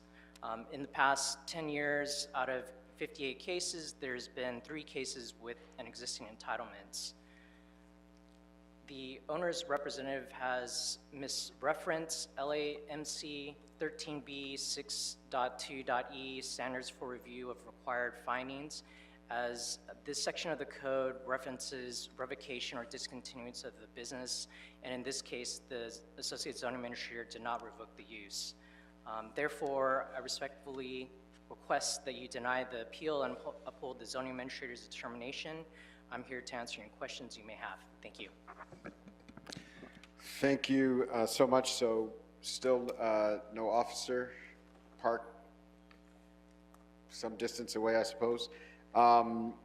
Do we, I guess we'll begin our discussion by hearing from Council District 5, unless, do we have an appellant present? Yes, so the appellant, we'll hear from you from 3 minutes, and then we'll hear from Councilwoman. Good afternoon, honorable council members. My name is Rob Glushan with Luna and Glushan. Couple of points to emphasize. Number one, this use was terminated by my client. You have provided evidence of the notice of termination that went out right after that first public hearing. The property owner here, as crazy as it may sound, was not given notice by anyone in the city. LAPD, city planning, building and safety, nobody gave him notice of any problems here until 4 days before the ZA hearing. And he's here today to answer any questions you may have. But the first thing he did was reach out, hired us, and we sent a notice of termination that was fought by this problem tenant. We entered into an agreement with that tenant. That tenant vacated August 31st. So all of these nuisance problems, which we do not fight, we do not contest, we're joined at the hip with the council office and others. We have taken the action that the city couldn't take, which was evict him. He's gone. So I want to make the additional points here. This is not an interpretation. I don't know if the council members took the time to read the code section. It's not interpretive. It says in each sentence for the findings, the hearing, why the land use or discretionary zoning approval shall not be modified, discontinued, or revoked. And for imposition of conditions, same language. There has to be a land use or discretionary approval like a conditional use permit. So if we don't resolve it here, this won't be the first time that planning or the city attorney didn't agree with our law firm, and that's why there are courts that often rule against the way the city acts. Most importantly, in addition to getting rid of the problem, we now have a situation where what's going to happen? My client cannot find a new tenant with those 48 conditions. And if you ask the zoning administrator, who's one of the best, not just now, he's one of the best zoning administrators the city's ever had, he will tell you these conditions were meant to apply to the problem restaurant, not to a International House of Pancakes, not to a Denny's, not to a mom and pop bakery. So if you look at the conditions, and I just want to highlight 1, 8, 28, 47, and 48. Thank you. Just Make this your closing sentence. we've had some discussions with the council office regarding resolution, and I hope that rationality prevails. Thank you. Thank you so much. On that note, we'll hear from the council office. Councilwoman Yaroslavsky. Thank you very much. So I have a quick question for Kathy Phelan, if possible. So can you speak to the issue raised by Mr. Gluchon about there not being a discretionary approval to which we can attach conditions? Sure. The plain language of the ordinance is land use or discretionary approval. That's in the alternative. So you can condition the land use or you can condition the discretionary approval. So we're conditioning the land use is right here is what we're doing. Yeah, and that's a long-standing interpretation of the planning department, as the assistant zoning administrator explained to the commission. So we're within our rights to attach some conditions to the property going forward? Yes. Okay, great. Thank you. We just heard from Mr. Gluchon that the problematic tenant is no longer there. So I want to just confirm one more time with Mr. Gluchon that Barry's is gone, for the record.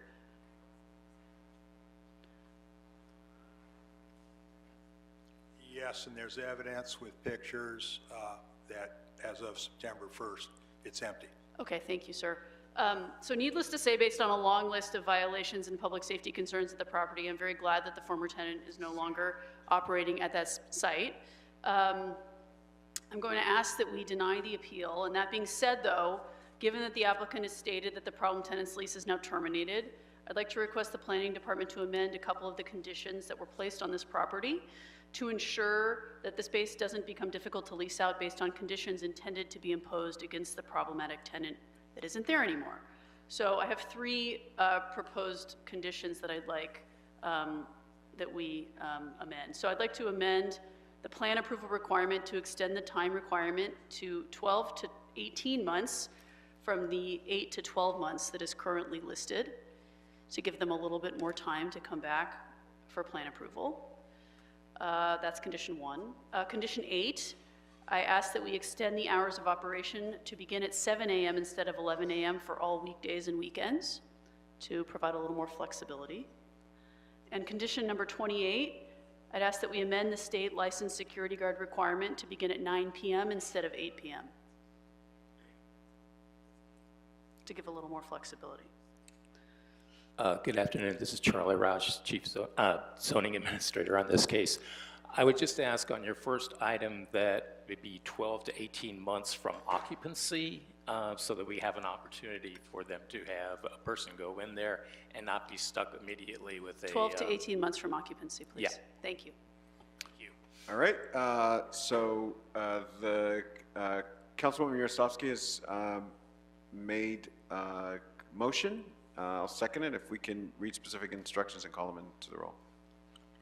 Yes, sir. So for this item, to deny the appeal as stated by the councilwoman of the district that was filed by West 3rd Street Partnership, thereby sustain the zoning administrator's determination to impose the corrective conditions to modify the operation of the existing restaurant Barry's Cafe located at 8412 through 8414 West 3rd Street to mitigate adverse public nuisance impacts and adoption of project findings, in addition to the amendments as requested by the councilwoman of the district as it relates to condition 1, plan approval, 12 to 18 months from occupancy as stated by Mr. Roush also, Item number 8, condition 8 rather, as to the hours from 7 a.m. on all weekdays and weekend, and that condition 28 to begin at 9 p.m., the requirement of the security guard.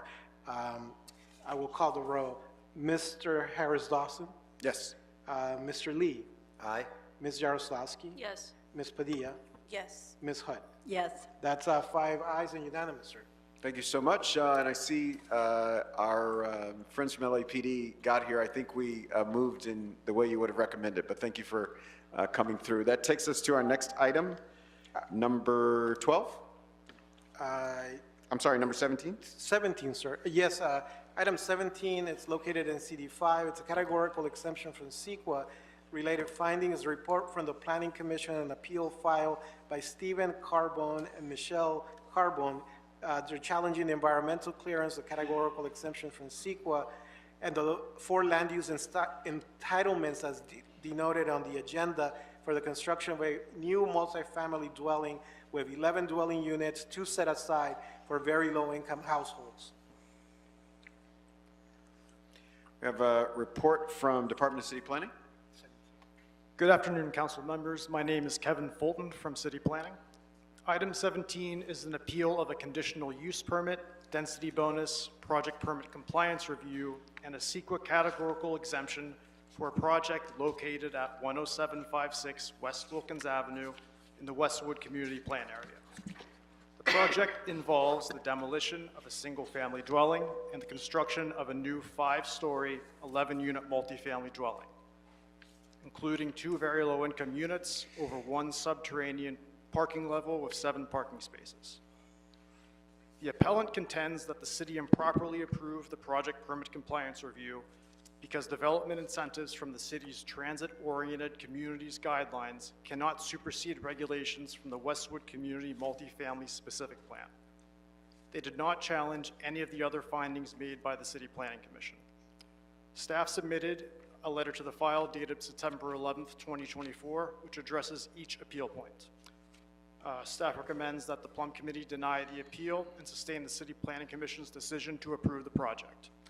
That concludes our presentation. We're available to answer any questions. Thanks so much. Do we have our appellant present? Yes, sir. You can speak for up to 3 minutes. You can speak for 3 minutes or less. Good afternoon. I am homeowner Stephen. On behalf of Stephen and Michelle Carbone on Rochester Avenue in Westwood. As you know, the property location is 1 mile south of UCLA. Thank you to the elected members and staff for your municipal service. Thank you to our loyal and efficient city attorneys. Appellant objects to the ruling below and appeals based upon violations of the law, regulation, jurisdiction, and concealment of this as student housing. Applicant states that the application violates the specific plan and should consider the proximity to UCLA, across the street, St. Paul the Apostle Church, and the Latter-day Saints Temple.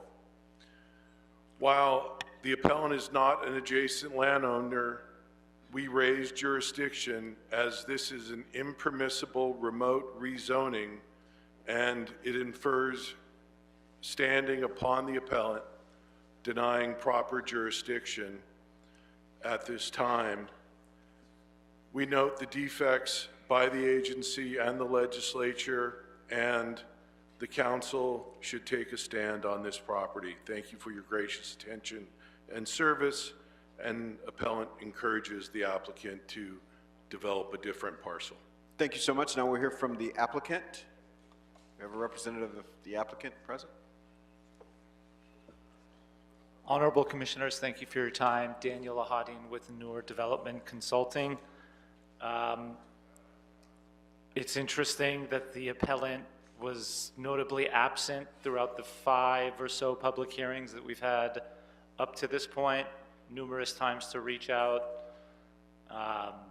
letters submitted, at never one point did they want to communicate. The justification submitted was exclusively about how a TOC project does not work in this specific plan. This is not a TOC project, this is a density bonus project. And now it seems to be about student housing. The unit mix here is a healthy blend of 1 bedroom and 2 bedrooms. Over the past year and a half of entitlements, never has student housing come up. We're not that close to UCLA, we're south of Wilshire. I urge you to deny the appeal.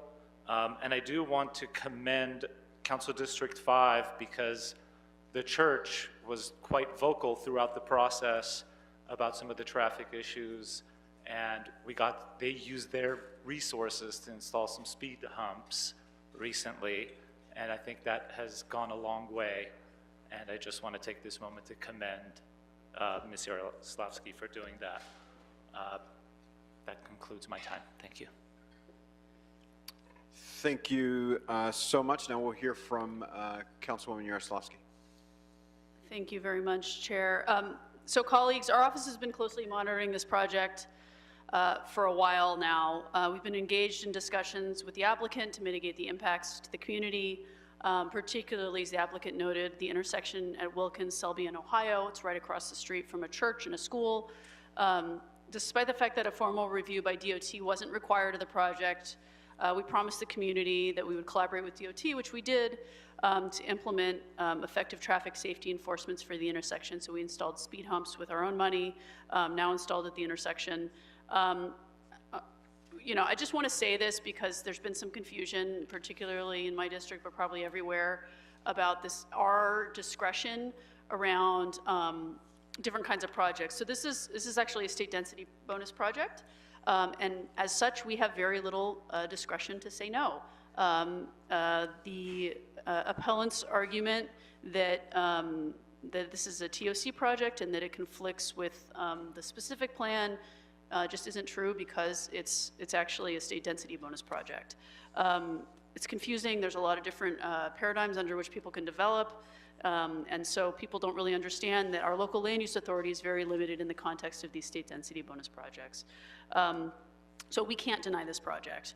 Nevertheless, we're really committed to ensuring that every measure is taken to address the community's concerns and optimize safety in the area. I want to thank the community for bringing up the concerns. We're looking forward to working with all of you to make sure that enhanced safety measures result in safer streets and intersections at this and a bunch of other locations. So I ask respectfully that you support denial of the appeal. All right, denial has been moved. Let's read the specific instructions into the record and call the roll. Yes, to deny the appeal filed by Stephen Carbone and Michelle Maravich Carbone, and thereby sustain the determination of the Planning Commission to approve the environmental clearance categorical exemption from CEQA and the 4 land use entitlements as denoted on today's council agenda for the construction of a new multifamily dwelling with 11 dwelling units, 2 very low income units set aside for the property located at 10756 West Wilkins Avenue, subject to conditions of approval and adoption of project findings. Mr. Harris Dawson. Yes. Mr. Lee. Aye. Ms. Yaroslavsky. Yes. Ms. Padilla. Yes. And Ms. Hutt. Yes. That's 5 ayes and unanimous, sir. All right, that takes us to item number 12. Item 12, sir, it's inclusive of the environmental impact report, the findings, statement of overriding considerations, mitigation monitoring program, a resolution, and a planning department report relative to revisions to modify the Boyle Heights Community Plan Update as instructed by the City Council on December the 12th, 2023. All right, we'll begin deliberation on this item by hearing from Department of City Planning.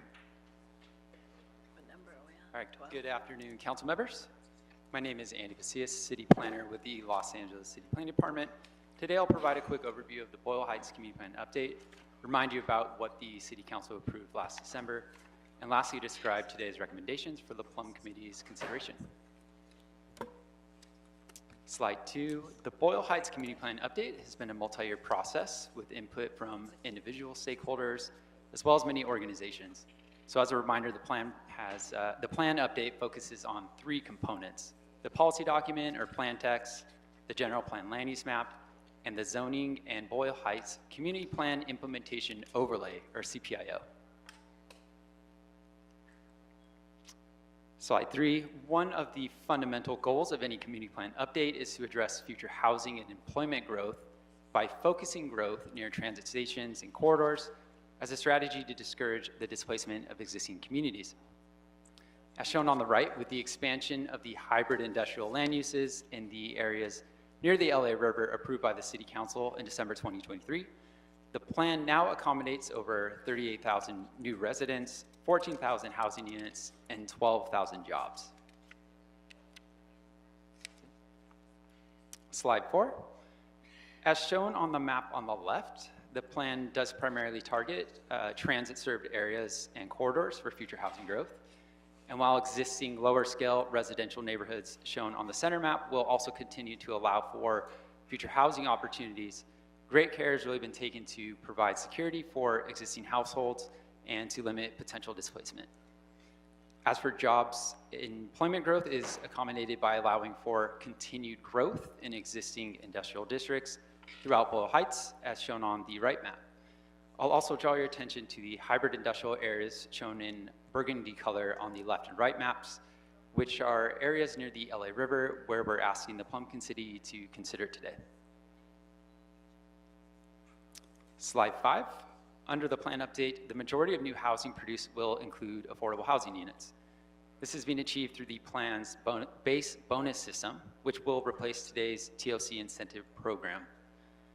Among the features of the community benefits program are the new acutely low income category to provide housing for households making 0 to 15% area median income, requirement that at least 30% of units in mixed income projects or 60% of units in a 100% affordable housing project be 2-bedroom or greater, and a requirement to provide affordable units for a term of 99 years. In the interest of time, I'm going to skip this slide, please. Okay. Given the prevailing concerns over displacement within the lower scale residential neighborhoods, we've looked carefully at how zoning can better accommodate, better protect existing households. So under the plan update, zoning is moderated down to 0.6 and 1 FAR, which still allows for an increase in units, but at a scale that is much more appropriate. Bulk plan requirements also ensure that new buildings do not loom over neighboring properties. Slide 8, to complement this change in FAR, the rear yard setbacks are being relaxed from the original 15 feet down to 3 feet in order to better facilitate rear yard infill, such as ADUs, while preserving existing units. Slide 9. Community engagement over the years has highlighted the need to preserve unique aspects of cultural identity found throughout Boyle Heights. A few ways this is accomplished by the plan update include unique zoning frontage districts to protect historic corridors and neighborhoods, new zoning tools to support spaces for small businesses, and also allow the limited introduction of tienditas or corner stores in residential neighborhoods. And lastly, the CPIO sub-area B requires review of projects within eligible historic districts to protect these diverse historic places into the future. Slide 10. The plan also includes various environmental justice strategies to address years of negative public health impacts. So for example, the plan uses new zoning code tools and incorporates regulations from the Clean Up Green Up ordinance to improve compatibility between existing and future industrial residential areas.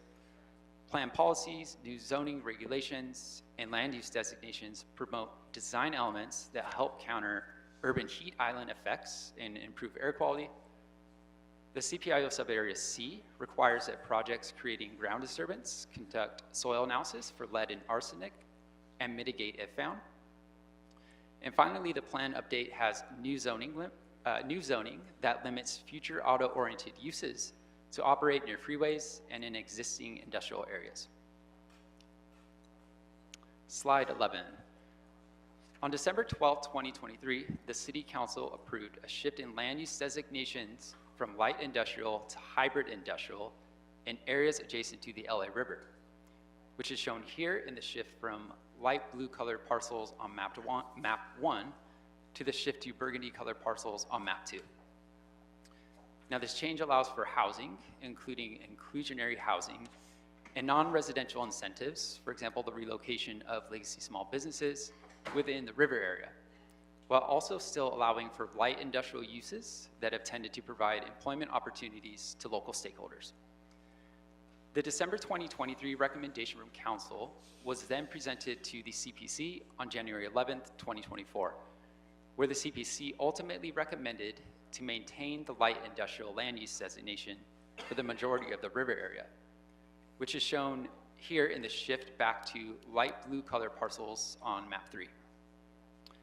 However, at the January 2024 meeting, the CPC did recommend a separate modification to replace community center designated areas with hybrid industrial near the Metro E-Line Pico Aliso station. Today, we're asking the Plum Committee to approve what is shown here as map 4. Now, this is the full extent of the hybrid industrial land uses in the areas adjacent to the river by combining the hybrid industrial areas as shown on map 2, which were Council's recommendations from December 2023, and map 3, CPC's recommendations from January 2024. Slide 12. As noted in the Planning Department's revised letter to the City Council dated September 11, 2024, today we're recommending the Plum Committee approve what was presented to the Mayor as option 3, approval of City Council's December 12, 2023 modification plus CPC's January 11, 2024 new modifications. And lastly, I'll add that we have reviewed the requests found in Council District 14's letter dated September 13, 2024, and we are supportive of their proposed technical modifications. Thanks for your time and happy to answer questions. Thank you, Andy. Craig Weber, City Planning staff. For the record, I've been asked by our city attorney to quickly clarify some of the modifications that were read into the record at the beginning of the Plum meeting on behalf of Council District 14. Just for the sake of clarity, there were 4 items that were included there.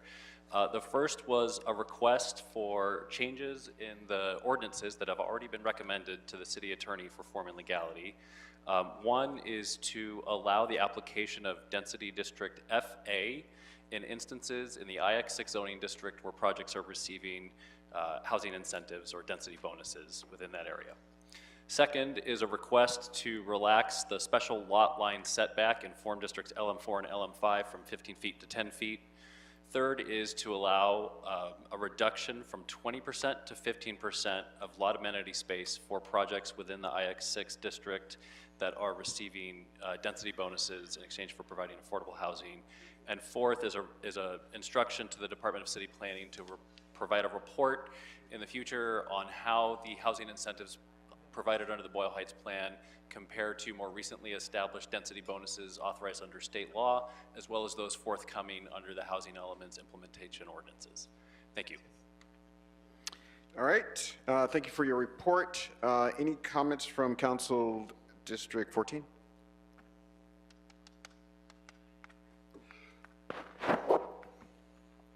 Gerald Gubiton, Council District 14. Our office urges the committee to approve this matter. We did submit a letter, and we would ask the committee to adopt option 3 in the city planning technical memo, the 3 technical modifications and the report back. And basically the scope of this planning effort is around LA River adjacent properties. So we're trying to reconcile what the Planning Commission recommended with a recommendation to create a hybrid industrial designation, but in concert with a mandatory inclusionary housing policy. Thank you. Thank you so much. Any discussion from the committee? All right, seeing none, Mr. Mejia, I'll move that we approve these recommendations. If you could read the specific instructions into the record and call the roll. Yes, basically approve the Planning Department recommendations as detailed in its report dated September the 11th, 2024, consistent with the December 12, 2023 City Council action to modify the Boyle Heights Community Plan update and the proposed new modifications made by the City Planning Commission on January 11th, 2024, in addition to the technical requirements modifications embedded in the September 13 letter from CD 14 and as clarified into the record by Mr. Weber at today's meeting. I will call the roll. Mr. Harris Dawson. Yes. Mr. Lee. Aye. Ms. Yaroslavsky. Yes. Ms. Padilla. Yes. And Ms. Hyde. Yes. That's 5 ayes and unanimous, sir. All right.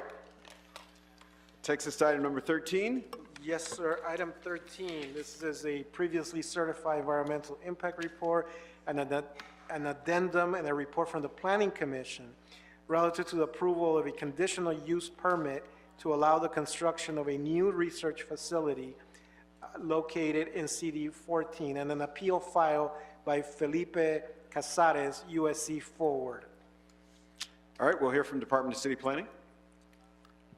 Good afternoon, council members. Item 13 involves an appeal of the determination made by the City Planning Commission to approve a proposed research facility located at 1590 North East Lake Avenue.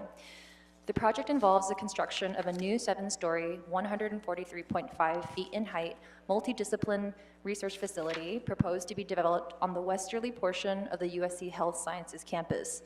The proposed building would contain 2 subterranean levels and comprise approximately 201,292 square feet of floor area. The proposed use would accommodate over 84 researchers and would support both wet and dry laboratory research.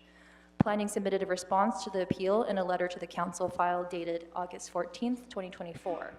As stated in the letter to the Plum Committee, the proposed project meets all zoning criteria for the requested conditional use entitlement. The project has been adequately assessed under CEQA with substantial evidence submitted into the record and through the project's previously certified environmental impact report, number ENV 2004-1950 EIR, certified in August 2006, and as supported by the 5th addendum dated May 2024. Planning staff would like to clarify for the record that the addendum was originally dated September 2023, but was subsequently updated to account for an increase in soil export, updated air quality modeling, and a project design feature under the greenhouse gas section to prohibit natural gas usage. These revisions did not change any of the impact conclusions. The City Planning Commission unanimously voted to approve the project, and as such, staff recommends that the Plum Committee deny the appeal and approve the project. That concludes my presentation. Thank you. All right, now we'll hear from the appellant.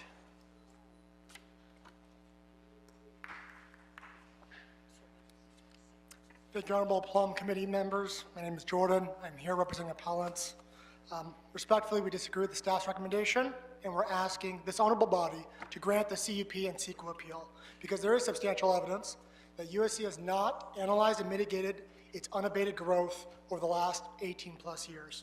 These are identified in the handout with 9 slides that's been provided to each and every one of you.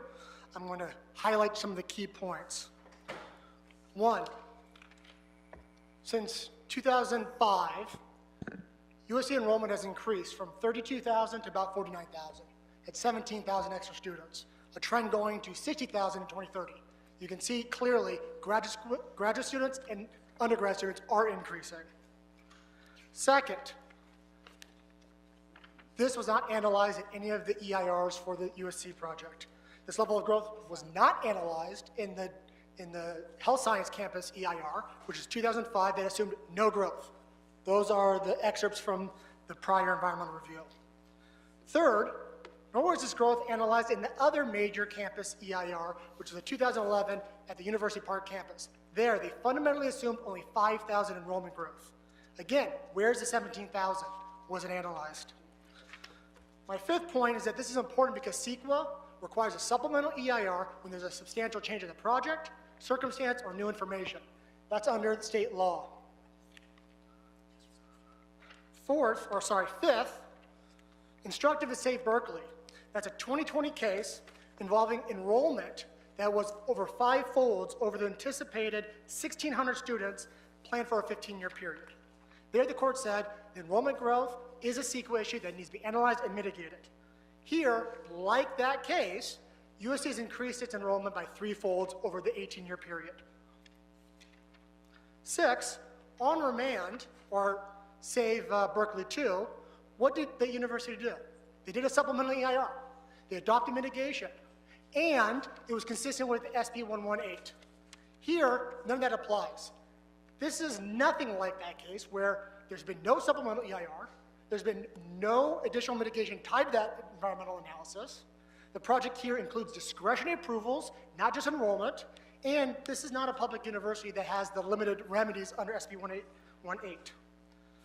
Seventh point is that the applicant, USC, has said that our numbers are misleading. Unfortunately, we're citing their own numbers. They could cite us their numbers for the last 18 years. They have refused to do so. Furthermore, if you look at their information, of the 17,000 students over the last 18 years, over 12,000 have been graduate students. In the last roughly 10 years, over 10,000 have been full-time students. And again, there's a pattern of practice of them saying, it's not here, it's the other campus. These cases are very similar. Last, I'll say that they cite the Curry Hall as an example of no housing impacts. Unfortunately, the website says that it's not just for medical students. Thank you. Next, we'll hear from the applicant.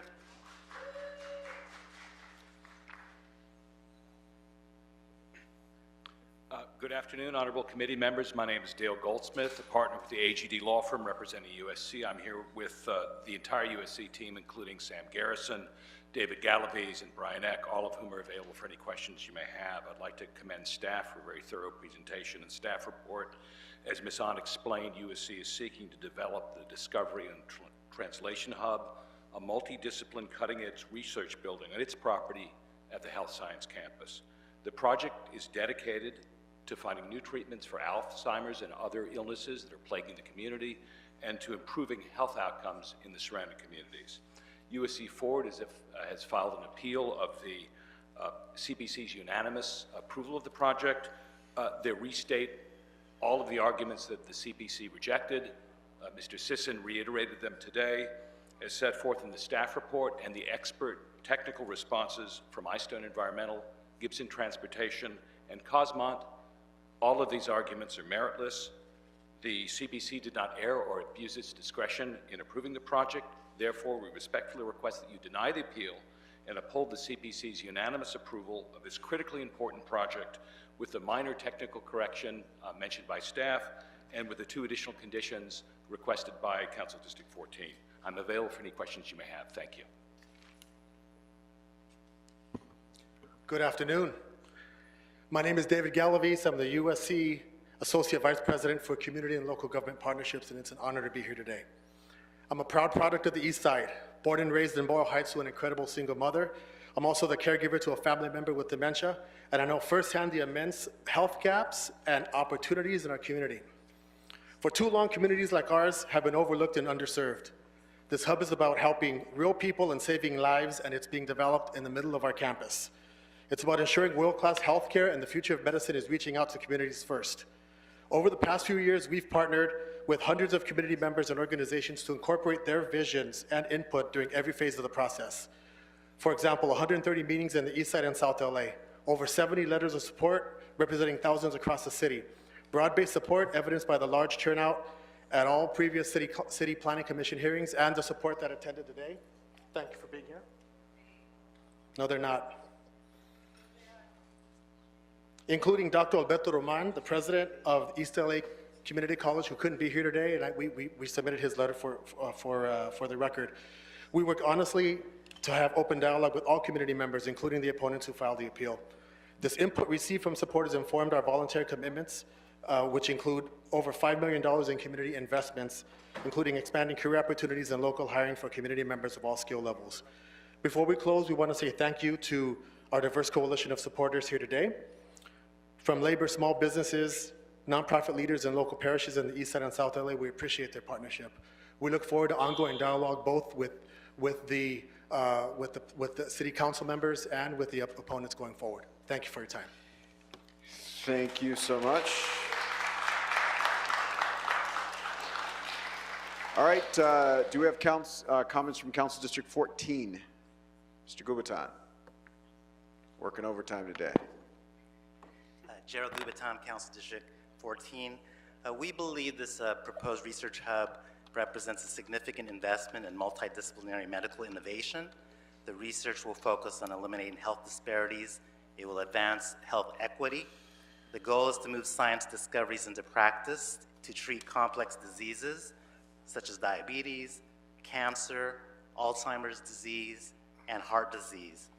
Our office appreciates that the University of Southern California has secured a project labor agreement which will ensure the hiring of good-paying union jobs to workers on the east side, central Los Angeles, and south central Los Angeles. The university is also offering a comprehensive set of voluntary community commitments, including health career training, neighborhood workforce development, community health partnerships, health science campus neighborhood programs. The proposed project, the location, is actually on currently property owned by the university in the center of the campus. It's already owned. It does not involve any type of housing or purchasing of any new land. Neither is it an expansion of the university. And we know the university has facilitated extensive engagement with over 130 plus meetings throughout the neighborhood.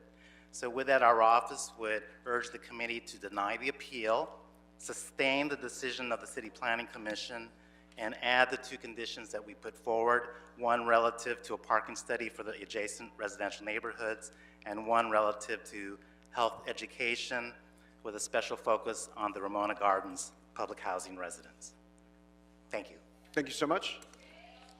All right, questions or comments from the committee? Councilmember Padilla. I just wanted to add a friendly addition to the two conditions where it says at least one health fair annually. I'd like to add comma, where preventative services will be offered free of charge or at a low rate. All right. Comma, at the Ramona Gardens, et cetera, et cetera. All right. So we just added services at the health fairs. All right. Any other discussion? Yes. That was a voluntary condition. Can we ask the applicant if they're agreeable to adding that friendly amendment to the voluntary Applicant, are you condition? agreeable to adding that as an amendment?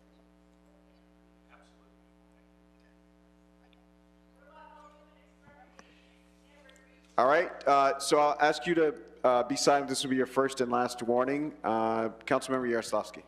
I just have a question. Is this project part of SC's master plan? Is this contemplated in some larger document?